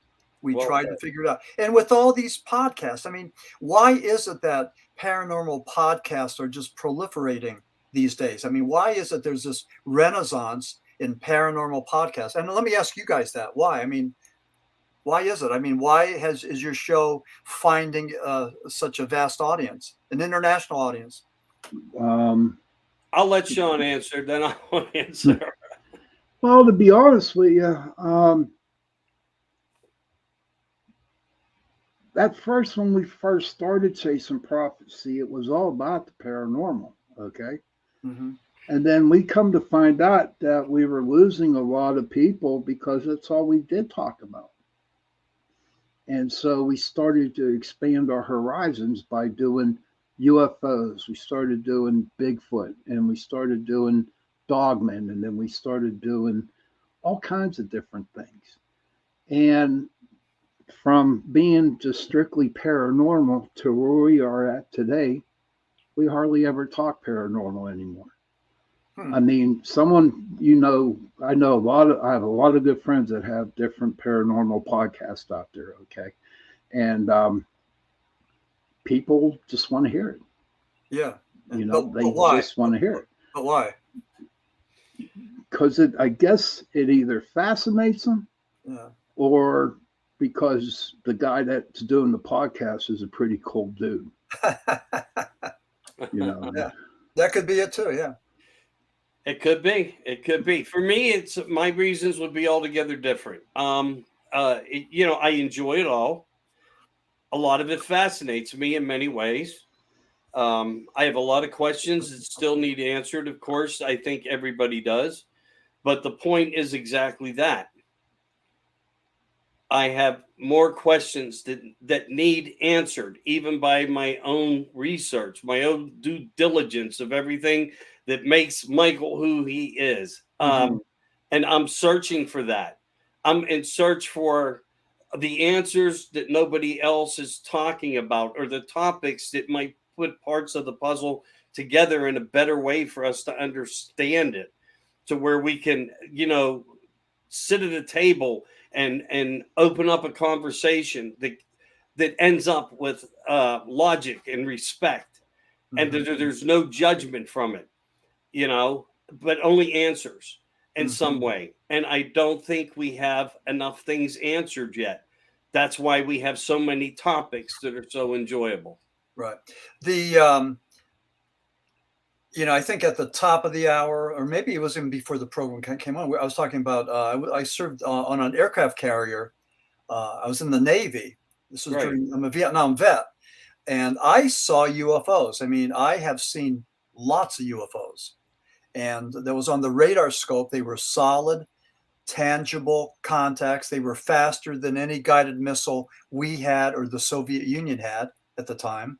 And now the Pentagon is admitting that 3% of the sightings from Navy pilots, they can't explain, they can't identify. They're either ours, or they're Russian or Chinese, or they're extraterrestrial. But we just don't know. And we know it's something like 3%.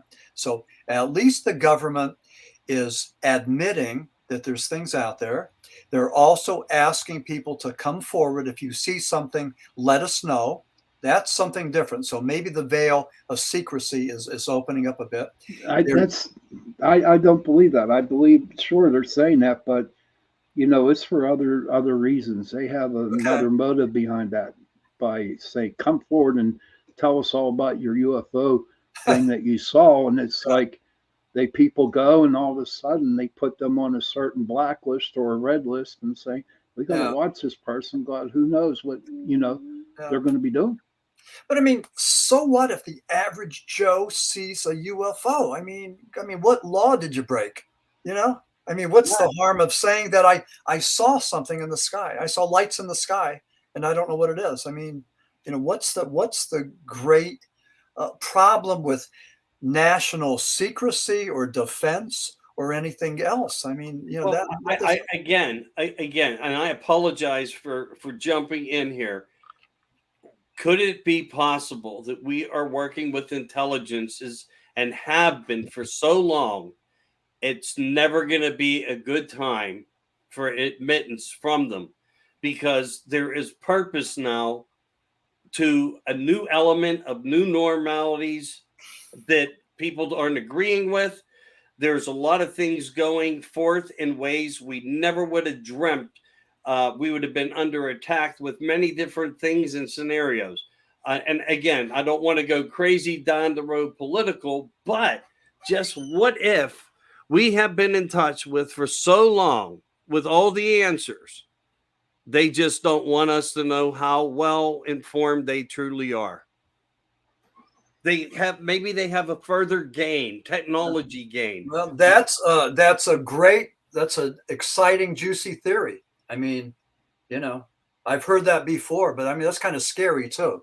It is, and Well, I agree. But I mean, when it comes down to a lot of things, our future is our children. Our future is our world that's here for them.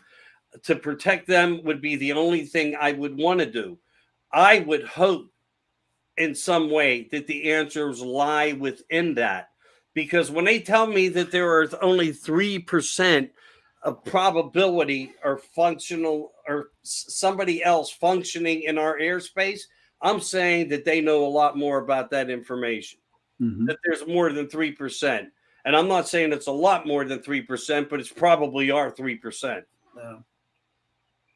I mean, let's face it, we had the Aurora up there for how long? It was breaking airspace for years. I mean, we have the capability, it's been said, to take ET home. Now, I didn't make that up. No.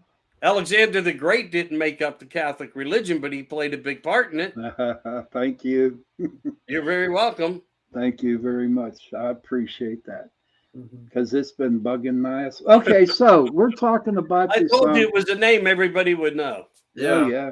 Now, okay, since we're talking, well, what's your feelings on the CERN? My feelings? Both of y'all. Yeah. Oh. What do you think with the CERN? Wow, these can open up a can of worms here, Max. I mean, listen. If you really want to get into CERN, let's ask why we went looking for weapons of mass destruction and went into Gilgamesh's tomb and took our technologies and took them back to CERN, Switzerland. Let's ask that question. Okay. Let's ask a lot of questions that are going to be all over the table when it comes to conspiracy behind another conspiracy. Did anything actually ever happen on 9/11 that we witnessed? Or did we witness something we thought we were supposed to be seeing? Again, CERN had to do with a lot of technology and ancient technology. And there were points and places and reasons that they needed to get into these areas. And it wasn't about weapons of mass destruction. And I would challenge anybody to look into that the best that they can. It's going to blow your mind. Max, let me ask you a question real quick. Are you good for another hour?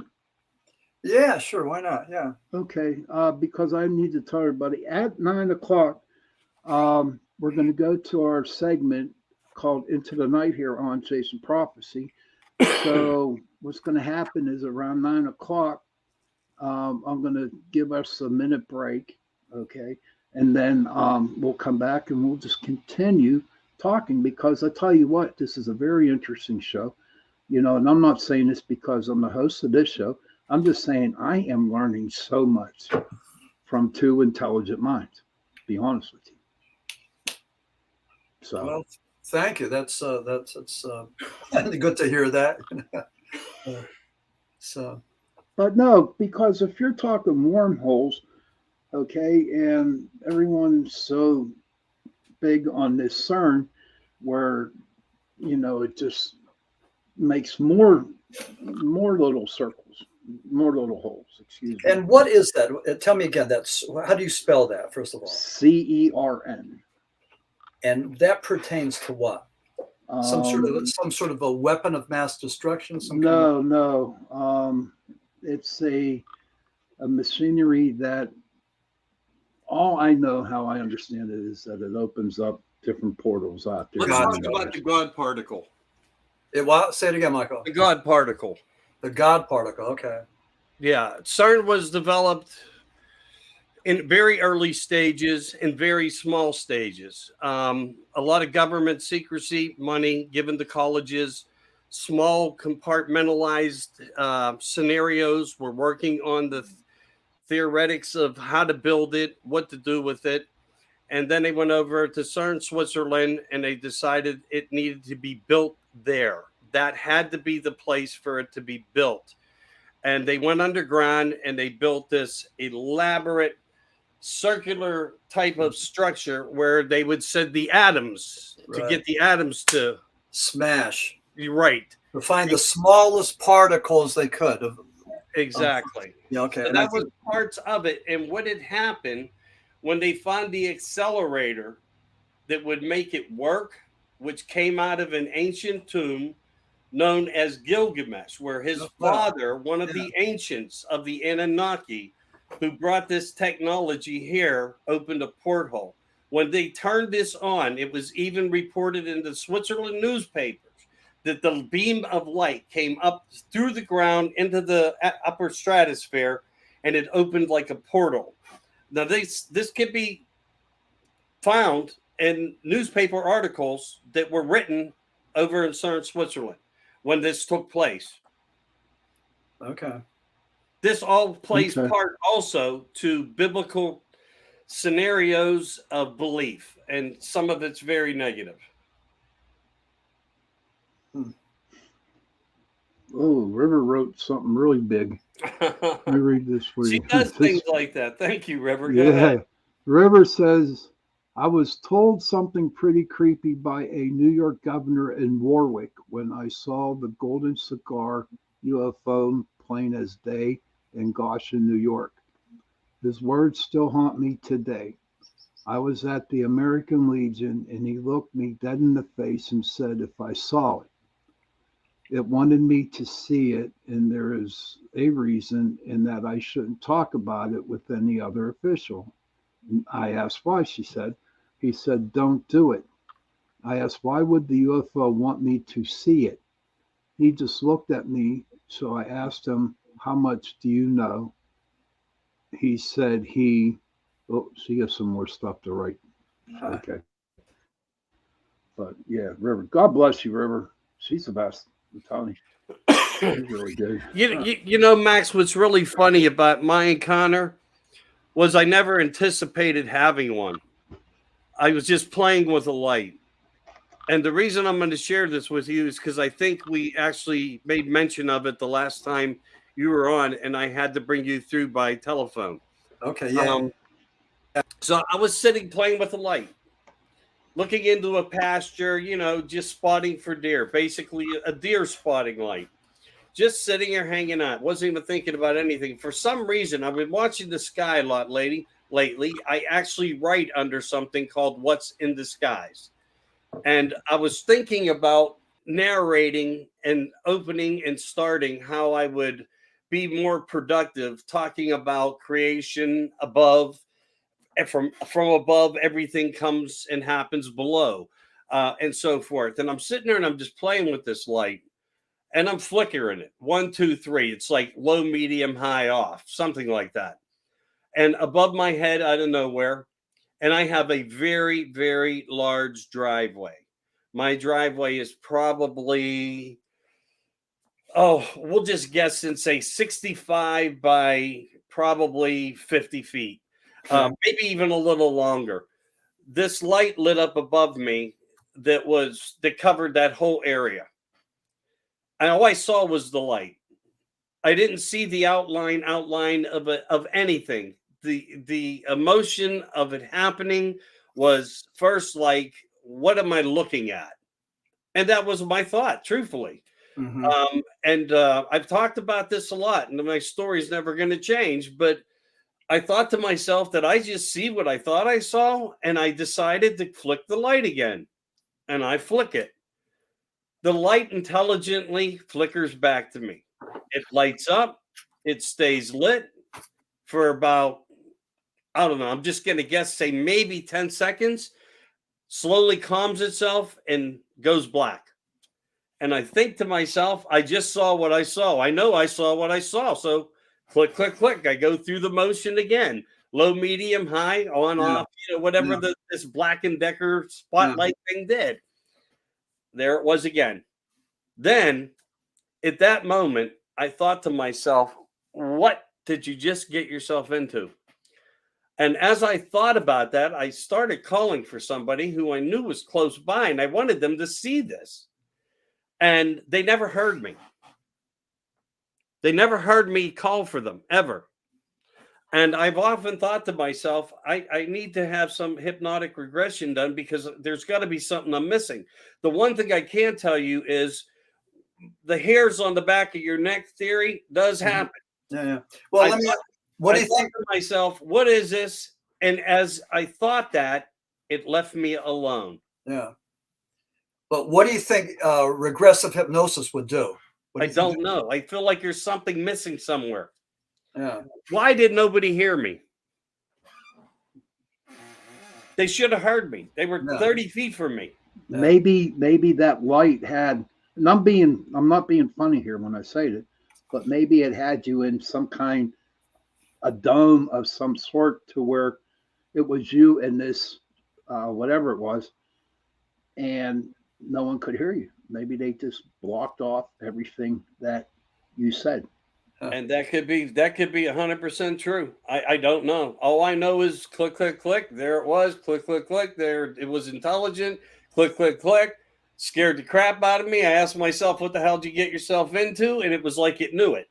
It was like it knew that I put myself in a place that I really didn't want to be in. And I didn't ask for it. I was playing, like I said, I was just looking across the field, watching the deer and so forth. No, I don't think we ever ask for it. I think it just happens, whatever these things are. Yeah, exactly. Because that's not my only encounter, but that was one of the most weird that I thought I ever had. And I don't know if I miss anything, Max. I don't know. I'm speculating that I might have. Well, our friend Rose just typed something that she saw something in New York, and she was told not to talk about it.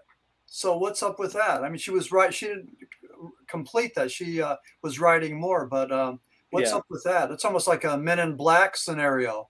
Yeah. You know, where government. Well, I guess it's all about who you're talking to. Me talking to you guys, I could talk about this all day, and I don't care if it's guys in red, guys in black. It don't matter to me. Yeah. I think what's important is facts, data, proof. And I'm sitting proof that I saw what I saw, and I'll challenge anybody to the all ends of the earth on what I saw and what I observed and what I experienced that night. But again, did I miss something? I don't know. Yeah. One other thing, I'm currently like a proponent of Pennsylvania paranormal. I sort of like, brand myself as that. But Albert K. Bender, the guy that told us about the Men in Black, the three guys in black suits and fedoras and Cadillacs, he was from Duryea, Pennsylvania, right in my backyard. That was northeastern Pennsylvania. Constance Briggs says there are theories that some people are here from other worlds working, and we have forgotten who we are. It is also said that they have people here, parentheses, us. Are they trying to contact their people when they are signaling? It could be possible, Constance. Could be possible. I don't take anything out of the equation. I just don't. I believe that when you look at the enormity and the beauty of Earth, that anything is possible here. I wish we took care of Mother Earth a lot better than what we do, But I mean, as far as what Constance says, it could be very possible. Now, could the Anunnaki have been partially responsible for how we progressed as Homo sapien?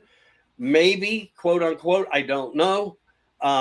Or did they just play a part in bringing DNA here to develop different cultures of different color, of different people, of different life?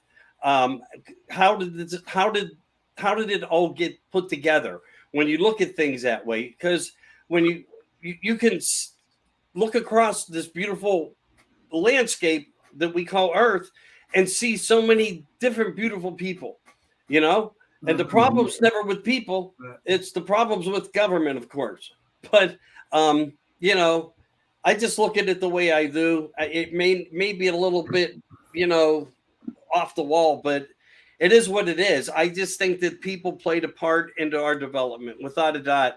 And I truly think if people look into the text, if you go into the oldest informations we have, it's relevant, it's in there, and it speaks of it. Yeah. Okay, and on that note, everybody, it's 9 o'clock, and what we're going to do is we're going to take a minute break, and then we're going to come back and continue the show with our very special guest, Maxim Furek. Okay, so you got a minute. Oh, wrong one. There you go. All right. Wrong one again. Always, always, always. Hold on, let me find it. Let's. Here we go. Here we go.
Okay, welcome back, everybody. Welcome back to the special segment Into the Night. We got our guests that we had on Chasing Prophecy. Mr. Maxim Furek, who has a book got Coal Hoodoo. What is it, Max? That's close. It's called Coal Region Hoodoo. We got to give him a notepad. Paranormal Tales from Inside the Pit. And okay, we were also talking about the Philadelphia experiment, and we were sharing also about different things that has happened to us. And so it was such an interesting show. I figured, why not continue it? Sounds good. Sounds good. And thank you, Constance, for hanging out with us tonight. Another book author, very brilliant young lady. I love her to death. I really do. She's has great information. I want to get back to this thing though. I mean, could it not be possible that we were seeded by something different that we talk about? We make comments about it. People talk about Bigfoot. They talk about the Nephilim. They say that they're the same. The possibilities are that they are the same. That they came from these. I mean, it's questionable all over the place. What do you think, Sean? I believe exactly what you just said. The more I research into the Anunnaki, and I'm sure I do believe, and this is how I feel, that the different Anunnaki that came down here, you were correct about the DNA, but each one of those Anunnakis were different, okay? And that's how we got all our different ethnic groups. I truly believe that, and that's the way I feel about it. I think it's possible. I do. How about you, Max? I don't know about that, but as far as Bigfoot, it's what's interesting is, and one of your listeners wrote something about they knew about Kecksburg, but they didn't know about Bigfoot.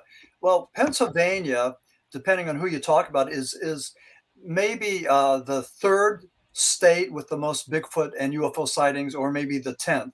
But I mean, we're definitely in the top 10. A lot of strange things happening in Pennsylvania, and specifically in Western Pennsylvania, in that Chestnut Ridge area, 3-4 county area. So there's something going on there. But with Bigfoot, and in Coal Region Hoodoo, I have 2 chapters on Bigfoot. One is the Bigfoot enigma. What exactly is it? And then the Bigfoot hypothesis. And I go through a lot of the different things that it could be, including, we talked about Jung's collective unconsciousness and a psychic projection. And we talked about the interdimensional theory that maybe it zigzags from different dimensions. But what I find interesting is that you have thousands of people that see these shaggy creatures. They're all reporting the same thing. You know, these creatures are 6 to 8 to 10 feet tall. They're shaggy. They don't reflect light from their eyes, but they emit light. They either lope or they glide. These people always describe the Bigfoot as gliding. They talk about bilocation, that you see a Bigfoot creature and it's in front of you, then all of a sudden it's behind you. And again, the researchers are saying it has to be some interdimensional thing. One thing that brings it up close and personal, we went out last week with our neighbors. We went out for dinner, and my neighbor, who's a sound guy, he's a medical technician, said that he was in the cemetery paying respects to his son. His son had died, and he saw 2 Bigfoot creatures. This is Luzerne County, Pennsylvania. Now, I called Stan Gordon, and Stan got in touch with my neighbor and took the report. But my neighbor saw 2 Bigfoot creatures. One was black, one was cinnamon. The black one was larger than the cinnamon one. The creature turned around and looked at my neighbor. They looked curious, not afraid. And then they walked across the tree line and back into the woods. And they walked like human beings, not loped or glided, but they walked like human beings. So this, I mean, I'm used to hearing about sightings, in Western Pennsylvania in the woods there, but this is in my backyard. So the fact that, my wife, when I heard about it, my wife and I went up there and we walked by that tree line and we went into some of the logging trails there just to see what we could find. And she thought she saw a print, but I'm not sure what that was. But it's very remote back there. It's pretty wild, and not a whole lot of people go back there. So again, my neighbor just brought this up as a matter of fact. He didn't seek me out, he just mentioned it to me. He wasn't looking for attention or anything else. He seems to be of sound mind and character. And again, he wasn't looking for attention or anything. So I don't know. But here's another sighting, and this one in my backyard. So, there's. Well, Max, can I do a favor for you? Yeah. And Sean, I'm going to put this out to you. All right. Keep a very open mind to this offer. I have a location that's ideal to be able to stretch your imagination the best way you can. And I invite you to come up anytime and just hang out, enjoy the sky, maybe question what's in the sky. And if you want, I'll take you down to the mountainous area to where a good chance or possibility you will find something a little bit more worth looking at. I'll just say. Okay. I have some area up there that's really good, and I would say, if you guys are bored one weekend, make a plan. Call me on the phone. Let's make it happen. Okay. And enjoy yourselves. And we're talking Western Pennsylvania, right? Yeah, right in Karnes City. Okay. Armstrong County, Karnes City. Gotcha. Okay. Let me see. Jay Bird here. He has a paranormal story based here in PA he'd like to share. Go ahead, Jay. I'd like to hear it. Go ahead. You want to call in? You want to call in, Jay?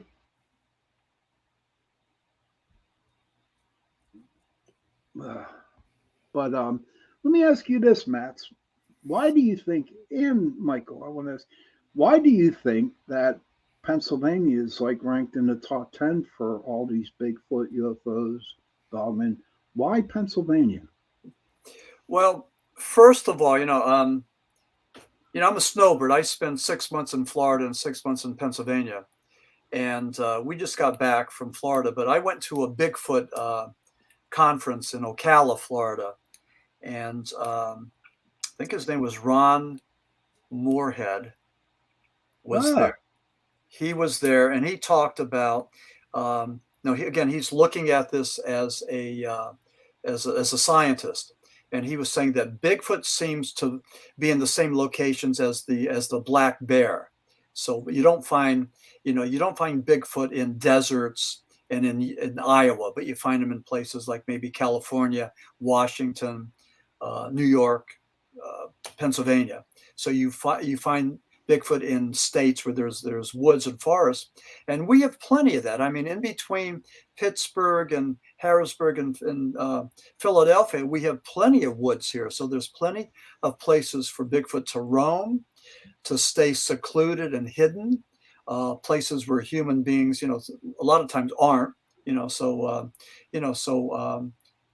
a chance to coexist, with humans and with black bear and everything else. So I think Pennsylvania just has the proper environment, for a habitat for creatures like Bigfoot. Yeah, that makes sense. Yeah, Jaybird, Blue Mist Road, the Witch's House in North Park. Go ahead. Do you want to call in, Jay? We can give you a number. I go to Blue Mist Road all the time. I've never been to the Witch's House. Never been there, but he's right. House, yeah. Blue Mist Road. I mean, I go there all. That's my favorite place. Okay, what's the number, buddy? Give them what number? I'll call in. I'll give you a local number. It'll be easier for you this way. 724 954 1193.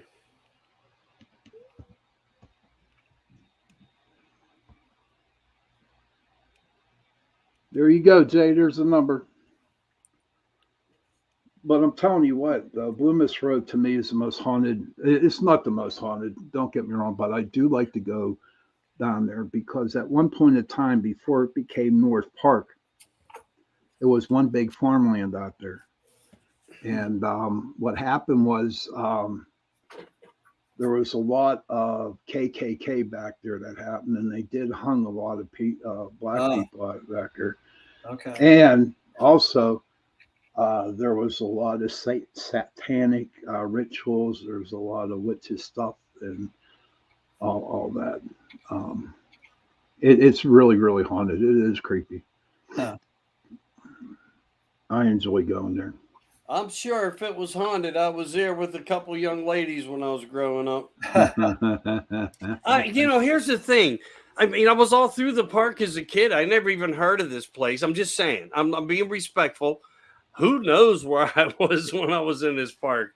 I mean, no, really, you're young. You go out, you go sit by the lake, whatever. You go in the car, you're making out, you're with the young lady, whatever.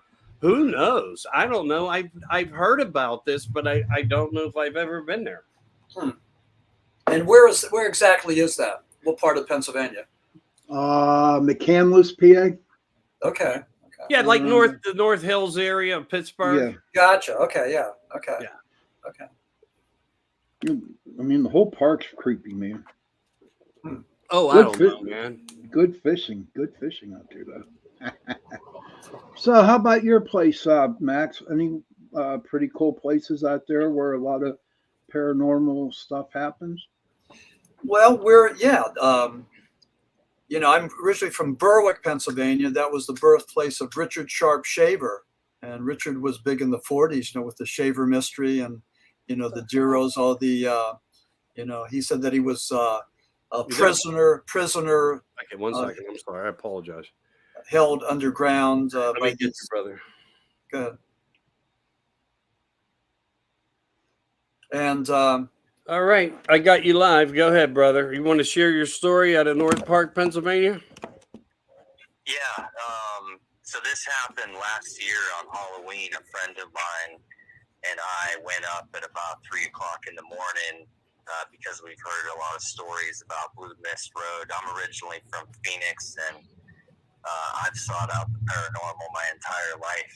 So I was studying like areas in Pennsylvania, specifically around the Pittsburgh area, and I heard a lot about this place, so I wanted to go check it out. Like on a night that I thought would be like the most activity, 3 a.m. on Halloween. Okay. So we went up there and we brought like flashlights and stuff like that, and we, did all our research and how to find the witch's house. And we were going up the trail. We got about, not even 30 feet off of this trail in to where the witch's house is supposed to be. And like the friend in which I was with is like a medium, and she started to feel like sick and asked that we turn around, and I thought that was silly.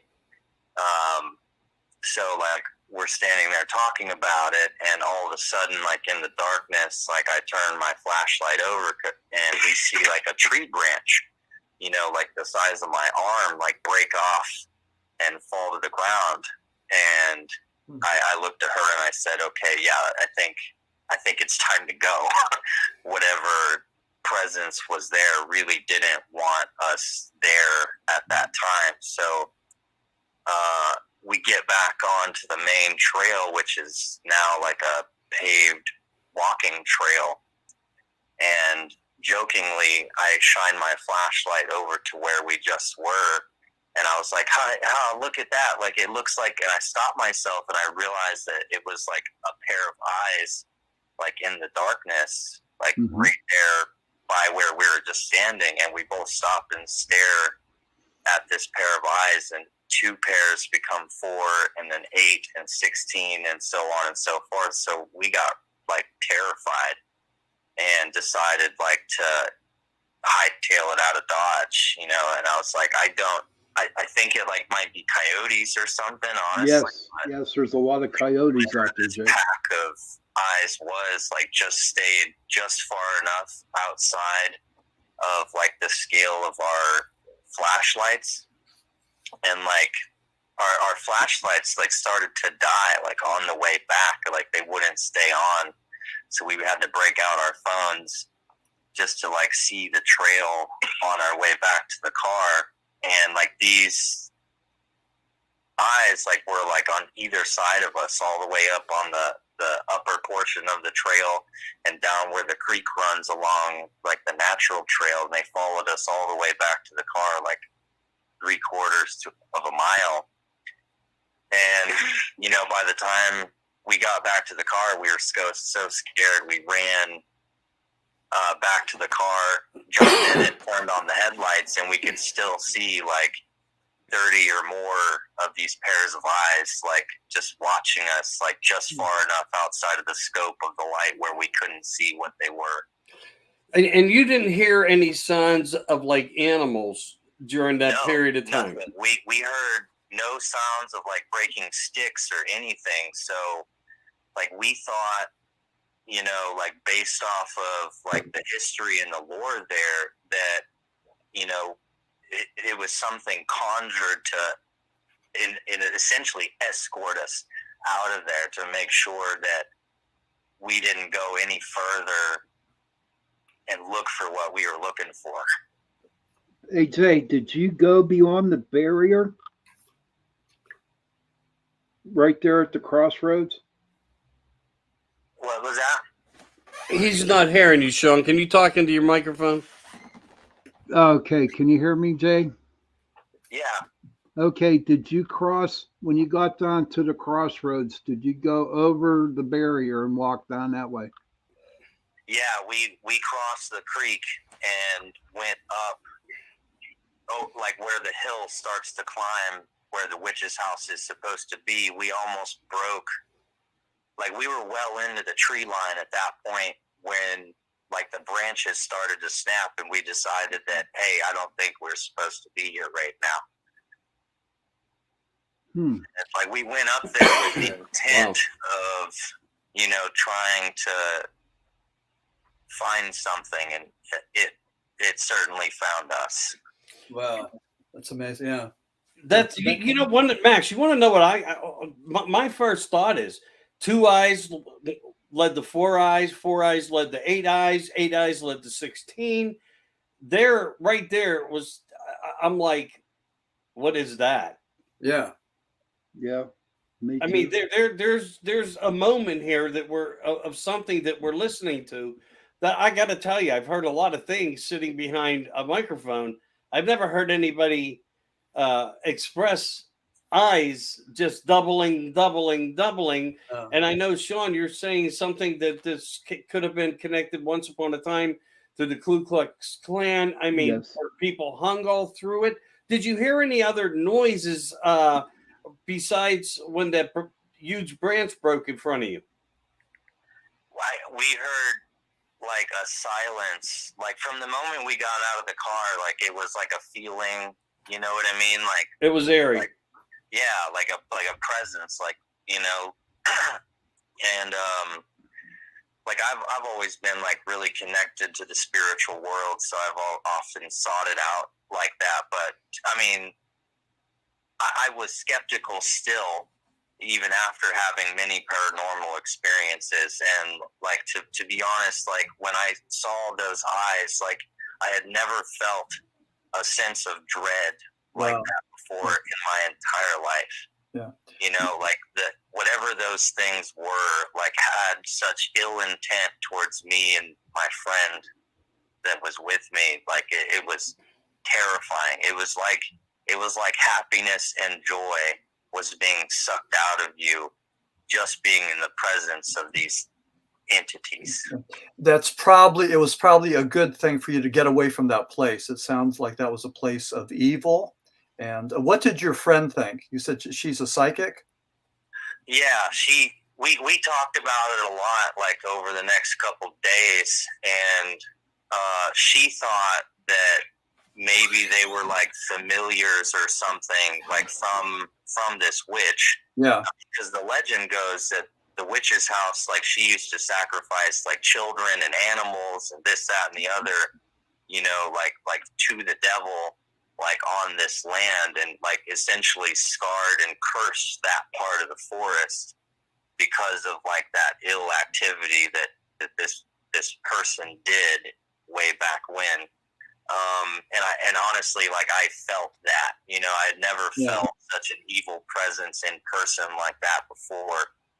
And like even being, you know, like in the prison of West Virginia, I've never felt that before. Not serving time, but you know, like during those paranormal experiences. Right. Okay. Right. Yeah. Well, I think it's wise to stay away from places like that. And, you know, I don't know, maybe there's a lesson to be learned here, you know. I don't know. Maybe you were super sensitive and you were able to pick up on something, you know, maybe that was it.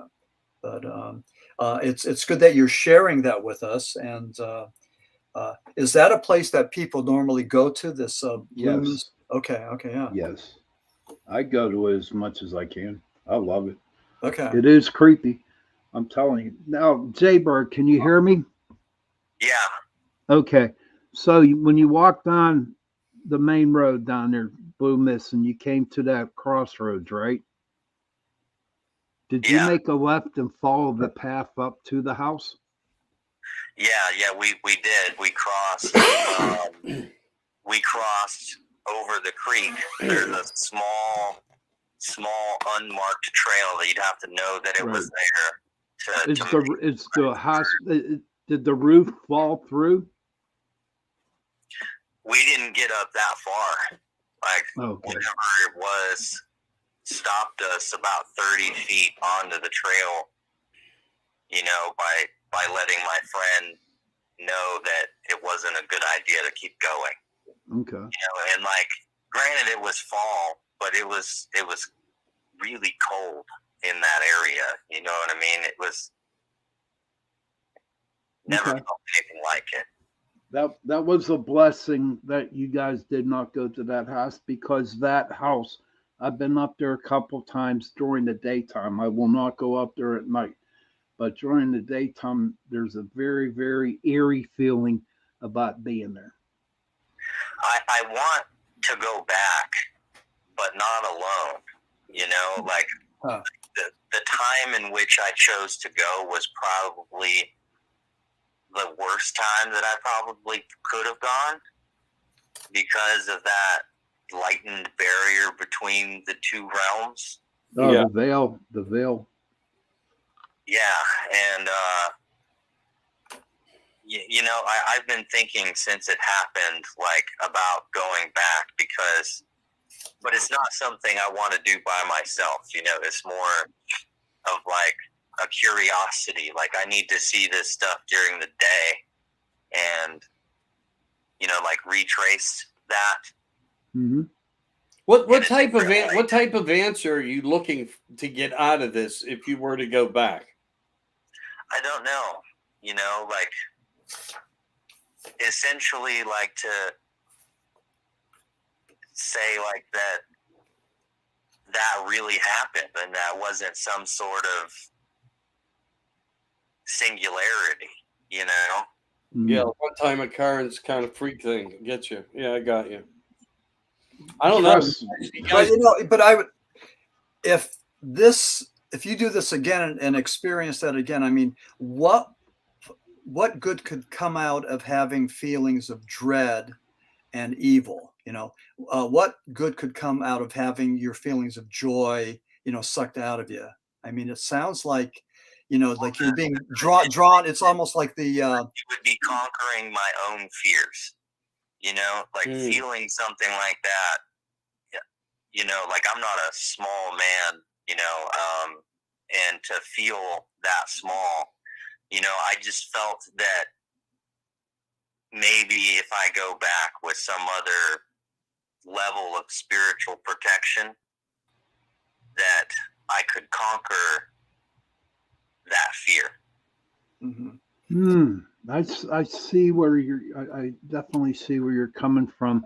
And I'll tell you what, Jay, once you go down that road one time, it just keeps calling you back. Yeah, I agree. I would just, again, I'm just sharing my opinion. I would suggest that you you know, find another road to travel. I mean, you've already experienced that. You know, it wasn't a good thing. You know, and you don't need that in your life. It may not be something that you could conquer, and you know, it may not be a good test for you to conquer your fears. You know, it may be something bigger than you. So, you know, let's face it. Even, you know, in our life, you know, we deal with doppelgangers, and then we deal with people that are, you know, are supportive. We deal with or guardian angels. So you have a mix of both. But you know, I don't know. I would just personally just recommend that you you know, think twice about going back there. You know, I don't see anything positive that could come from that. You know, again, just my opinion. You know, no, it's almost. Let me throw this in. You know, it's almost like a person playing around with drugs. You know, there's a lot of people that get hooked on heroin, and then there's all these other people that say, "Well, I could dabble, and I won't get hooked, and I'm smarter than that." And you know, that's sort of like the same kind of mindset. So I don't know.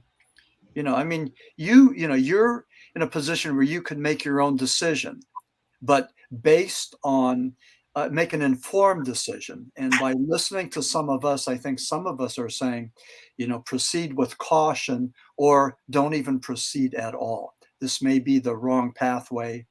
You may getting yourself into something that, you know, may be darker and deeper than you anticipate. Right. Hey Jay, real quick, okay, real quick. Did you Jay, did you like the Pittsburgh Paranormal Society Facebook page yet? Yeah, I have. I've been a long time follower. I've been trying to link up Okay. Well, with the society here in Pittsburgh for quite some time. And that was like one of my attempts, like that experience, you know, like being so spiritually connected. I have had many a story like that, similar. well, I'll tell you what I'll do for you, Jay, okay? Jay, I'll tell you what I'll do. I'm a longtime follower, firm believer in the paranormal. Well, I'll hook up with you tomorrow, okay? I'll send you a message tomorrow and we can talk more about it, okay? All right, thank you. Mm-hmm. Yeah, thank you. Yeah, that's some good stuff. I mean, thanks for telling us about that experience. I think it's good for all of us to hear that. Yeah, for certain. And also, I don't know if we could talk about the expo in Johnstown. You talk about anything you want, buddy. Okay. Yeah, there's going to be a Bigfoot and Supernatural Expo in Johnstown on September the 30th. So, there might be some people there that you could go and run this by and just talk to about that. That might be a good place. So, I'm going to be there. I'm going to be there on stage, and I'm hoping that Chasing Prophecy is going to be there too. So we'll see. But September 30th. Pardon? We'll bump into you. Good. Okay. Yeah. Maxim W. Furek. Okay. Hope to see you. Yeah. Introduce yourself. Yeah. Okay. Michael, how about you? How about any places that you know of around Pittsburgh that's like really extremely haunted? Who, me? Yeah, you. Oh yeah, I have places. I don't have to really go look for them like I told you in the past. Right. I just been fortunate. Certain things seem to come around me. It's just not ETs or whatever they are. Having several experiences those ways, as well as living with them. Do you think certain people attract maybe paranormal anomalies? Yes. Maybe certain people are, I don't know, conduits. I don't know. I don't know how to what the word is, but do you think certain Absolutely. maybe more people are more receptive to things like that? Is that it? I think I am. Okay. I'll just want to answer it that way too. I think I am. I don't mean that's every minute of every day. Yeah. But it does occur. It's always seemed to occur like that. Okay. But back to your question on that, Max. Yes, there's a lot there. There not a lot, but there are certain people out there that are conduits where the spirits are attracted to the energy to which they go and talk to, or try to show themselves. Yes, but Okay. yeah, there are people out there that happens to. And you know what I mean. In my experience, I have to say that at the beginning, I was kind of bothered by it. It kind of scared me. Okay. But you know what? As I continued doing the investigations and I started to communicate with the ghost, all right, it really didn't bother me as much. And I'll tell you why. Because if you look at us right now, Max, right, we're alive. Yeah. Our bodies are shells. Okay. When we die, our shell dies. Okay. Right. And our spirit that's within us goes out.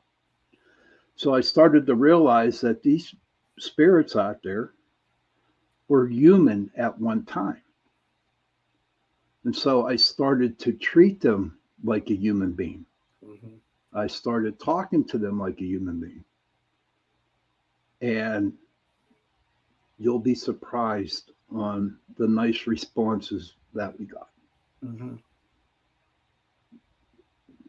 I always say, if you go and do an investigation and you are cussing at this ghost just to get a little blip off your K2 meter or calling it every name in the book, you're disrespecting that spirit that lives in that house. Okay. Right? So are they going to show you anything? No, they're just going to be mad, maybe break a camera or two. And I've seen that happen. But if you go into an investigation at a house and, and just show them respect, treat them how you want to be respected. You want to be respected, treat them with respect. And in return, they do the same for you. Yeah. There's a lot of amateurs out there going onto these supposed haunted houses looking for spooks and ghosts and everything else. So I don't know. If I can give everybody, whoever is really starting to get into the paranormal, please, like Max says, do not go out there and do it yourself. Please go find a team that will take you out there, and go with the professionals first and let them help you get affiliated with the paranormal. Just don't go grab a camera, hop a cemetery fence and just go in, because it's not a good thing. Mm-hmm. Well, here's my thought. on what I've learned. Negativity draws negativity. Right. Positivity Yes. draws positivity. Right. Yep. Make sure you go with a very open mind, being positive, you know, energize love, expression, respect, and hope for the best. Because, and all, with all fairness, one never knows what they will run into. So expect the unexpected, of course, because we don't know enough. Again, here's another topic of more questions than answers. But again, I think if you do go with people who have a lot more positivity, your experience will probably have a better outcome like that. But beware of the negativity. Beware of it because it follows people everywhere. Mm-hmm. I was at and I'm from Berwick, Pennsylvania, same place as Richard Sharp Shaver. And I'm there at the YMCA working out. I'm wearing my Phillies cap. And there's this guy there, and he goes, "Hey, how are those Phillies doing?" And we're talking. I said, "Well, they're not doing real well. You know, they're never doing well." And we start talking here. He's the new priest in town. He took over for two congregations, and he was a military guy. I think he was in the Air Force. So he's there. Now, listen to this. He starts telling me about a fellow priest who was an exorcist. Now, I love talking about the paranormal. And that would be, I could just see myself asking him, "Hey, do you know anybody that's an exorcist?" I didn't breach the subject. I was not wearing anything to indicate that I'm into the paranormal. He asked me, he started to tell me about this friend of his that was an exorcist. So what do you think about that? I mean, that's, and I have a follow-up story about that. I mean, but don't you think that's a little bit bizarre? Yeah, Nope. it is. Well, No?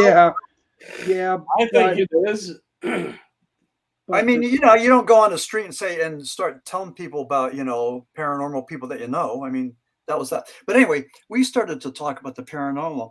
He said that there was this lady that tried to give him something like a card, wanted him to keep it. And he said, "No, I don't want it." She wanted him to have that. And he thought that she wanted somehow there was some kind of possession. She wanted a priest to go and take this thing from her, like an exchange, and he wouldn't do it. He sent something, but when he told me that was kind of like the caller that just felt that evil, that the joy being sucked out of his life, when he went to that what was a Blue Mist Road, Right. it was a similar feeling that I got when this priest, a Catholic priest, was telling me about this lady that wanted to go and give him this thing that he refused. So I don't know. It was kind of interesting. I would think that maybe if you're a priest or a rabbi or an imam, I bet there's people trying to take you down, evil people. So I think that you're, in a sense, marked. I think people come after you. So I don't know. That's my. well, that's another. I think you're right. I really do. Go ahead, Sean. Mhm. No, I was just going to say we can do a whole show on how I feel about the Roman Catholic Church and the Bible. That's all I wanted to say. Go ahead, Mike. Go ahead. Well, I mean, yeah, I get where you're coming from.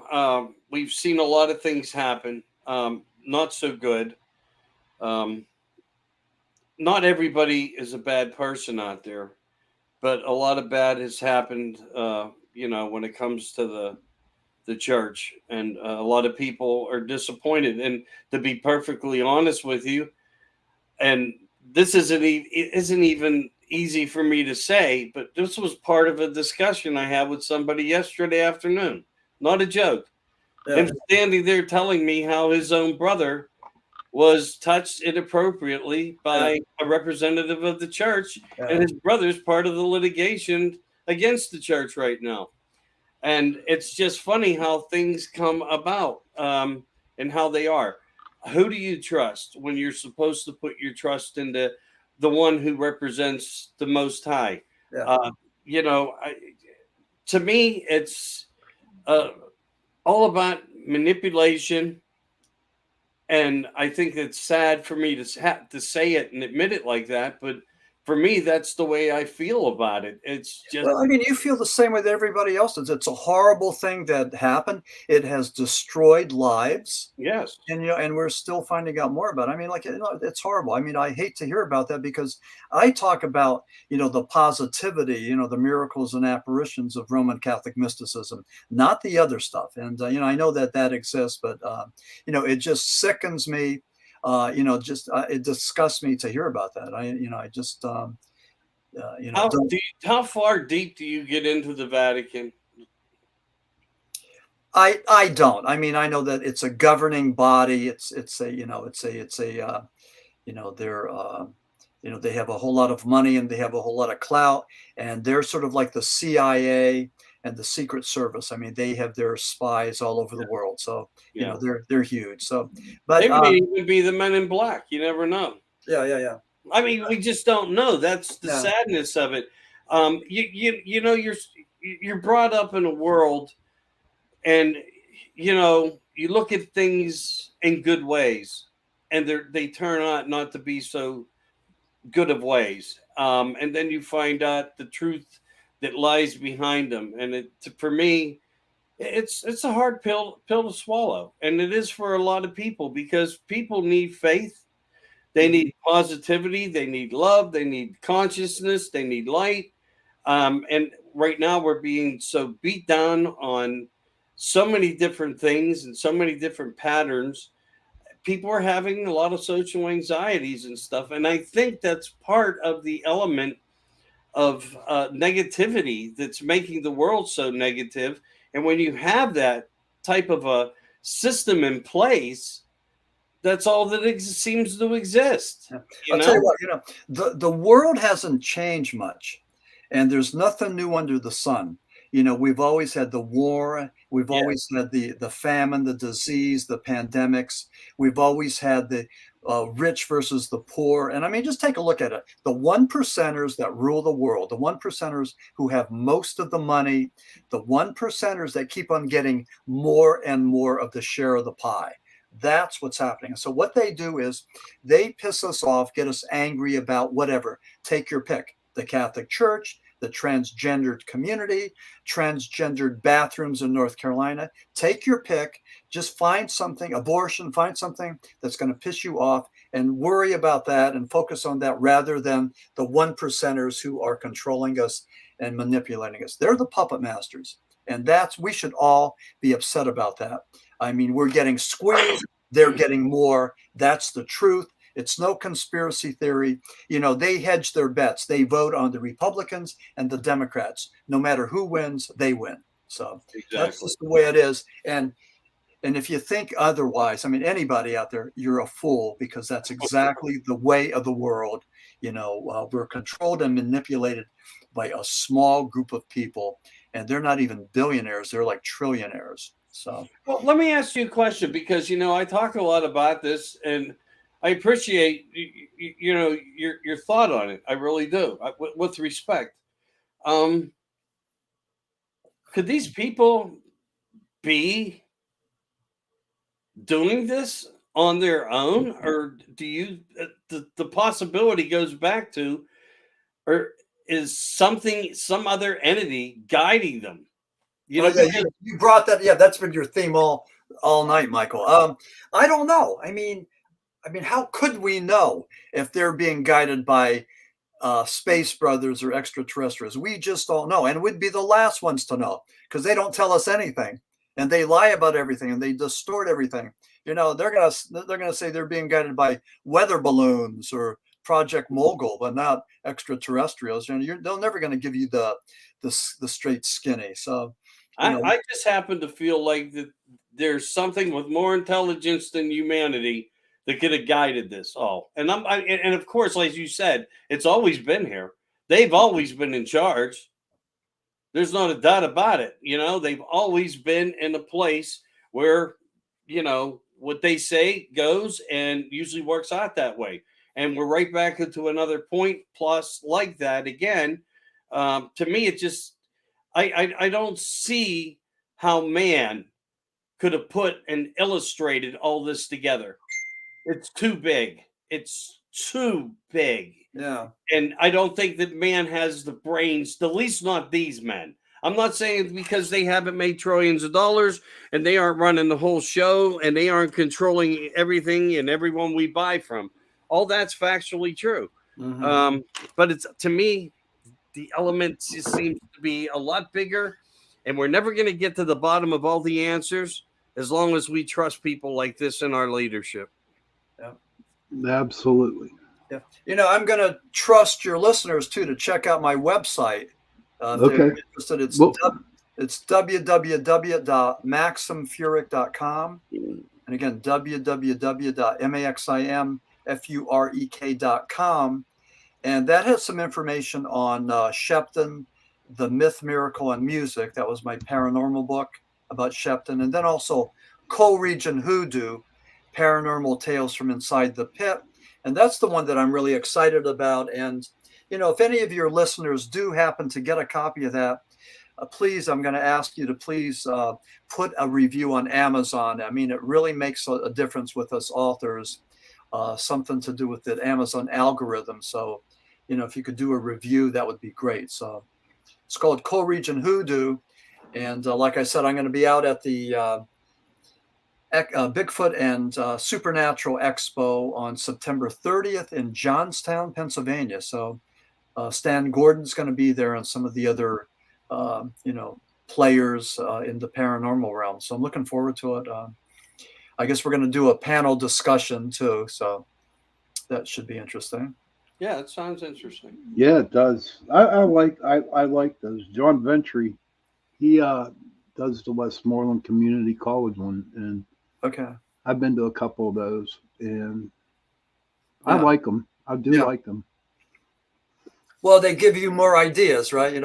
Feed your head, more Exactly. than more than mother's little pills. But any last words, Max? We got about let's see, about 10 minutes left. So Yeah, what I wanted to say is this, as a paranormal researcher or maybe paranormal author, I just wanted to give the Commonwealth of Pennsylvania its due. And we have a whole lot of paranormal stories that needed to be told. So, it's not just about Lancaster and Powwow and all that Pennsylvania Dutch stuff, but it's all over the state. And, my book, Coal Region Hoodoo, I talk about the coal region and a lot of the things that happened there. Centralia and Shepton, Richard Sharp Shaver's in there, Nick Adams, the cursed rebel, Dr. Frederick Santee, the White Witch. He was the high priest for the Coven of the Kata. And he was a friend of mine. He was the most amazing guy and lived like 5 miles down the road from me. So anyway, I'm just glad to be able to go and talk about paranormal aspects of Pennsylvania. And, and we need to have that recognition, and we need to have our due. It's not just Stephen King and the state of Maine. I mean, there's other things happening too, and especially in Pennsylvania, a high incidence of Bigfoot and UFO sightings, Kecksburg crash of 1965 was one of the big ones. It was the Pennsylvania Roswell, and Stan Gordon and other people have written about that extensively. So, it was either one of ours, one of theirs, or it was extraterrestrial. Just take your pick. But some say a satellite. Yeah, but just like Roswell, the military came in, they took it out in the dead of night with tarps, and then with the Freedom of Information Act, everything was redacted or lost. When we asked for information, and Sean, you asked about that like a couple hours ago, about Freedom of Information Act. When we did that with Roswell, they told us that either the documents were lost or what we got was all redacted. So we got nothing. So anyway. how about you, Michael? Any last words? No, I enjoyed myself tonight. Just want to thank you guys for that. And I'll be seeing you shortly, Max. When you get up there, I'll make sure I follow you. I'll stop through. Until next time, brothers. Yes. Yeah, thank you guys so much. Thanks for the good work that you do. And, thank you. And I hope the listeners enjoyed, tonight's Chasing Prophecy. I bet they did. I'm sure they did. So last words for me. I want to thank Max for being on the show. I really enjoy what he has to say, and Michael, I enjoy what he has to say, and I've learned so much, and I will keep repeating myself saying that I've learned so much from Michael and Max, and I'm looking forward to learn some more. But I before gotta learn to keep my mouth shut so you can talk more. no, dude, you're helping me out because sometimes I have nothing. I don't know what to say, and then I pick up on what you say. So That's all no, good. it is All right, good, guys. man. Well, you know what? I'm gonna take off. You guys give your final farewells. Okay. I'm gonna try to get something done before it gets too late. All right, brother. Have a good night. Thank you for Thanks, being on. guys. I'll talk to you later, bud. Okay, take care. And again, Yes. www.maximfurek.com if you want to contact me. So thank you so much. Thank you for being on, Max. I appreciate it. Okay, Sean, take care. You too. We'll keep in touch. Yes. And whew. Okay, what a show. Is that a wrap? Yeah, well, for you, yes. Okay. So you stopped taping, right? Oh no, it's still going. Oh, it is. Still Okay. going. You just sit back and enjoy. It's going to be about a minute because I just want to thank everybody for watching the show. And the month of May was, mental awareness. And as everybody knows, and like I tell her, because I'm not afraid to share it, but I do have a lot of mental health issues that I deal with. And all I ask is that if you see somebody who is hurting, just don't go up and ignore them. Just, sit with them. Just sit with them and talk to them. If they want to talk, fine, listen. But if they don't want to talk, just sit there and be their friend. Good. And children, please, if you can, go to your parents and give them a hug and tell them that you love them. And parents, please go to your children, give them a hug and tell them that you love them. And if you don't have no parents or if you don't have no children, find an aunt, find a friend, but find someone that you know that you can go out and give them a hug and tell them that you love them. And on that note, thanks for watching the show. Thank you, Max, again for being on. Thanks, Sean. And on that note, the show has ended. Oop, wrong one. Hold on. If I can find my figures, I'm trying to get it. See, they move these all the time, so I'd like to play the ending. Can't find it, so it got deleted. All right, so we'll play this one.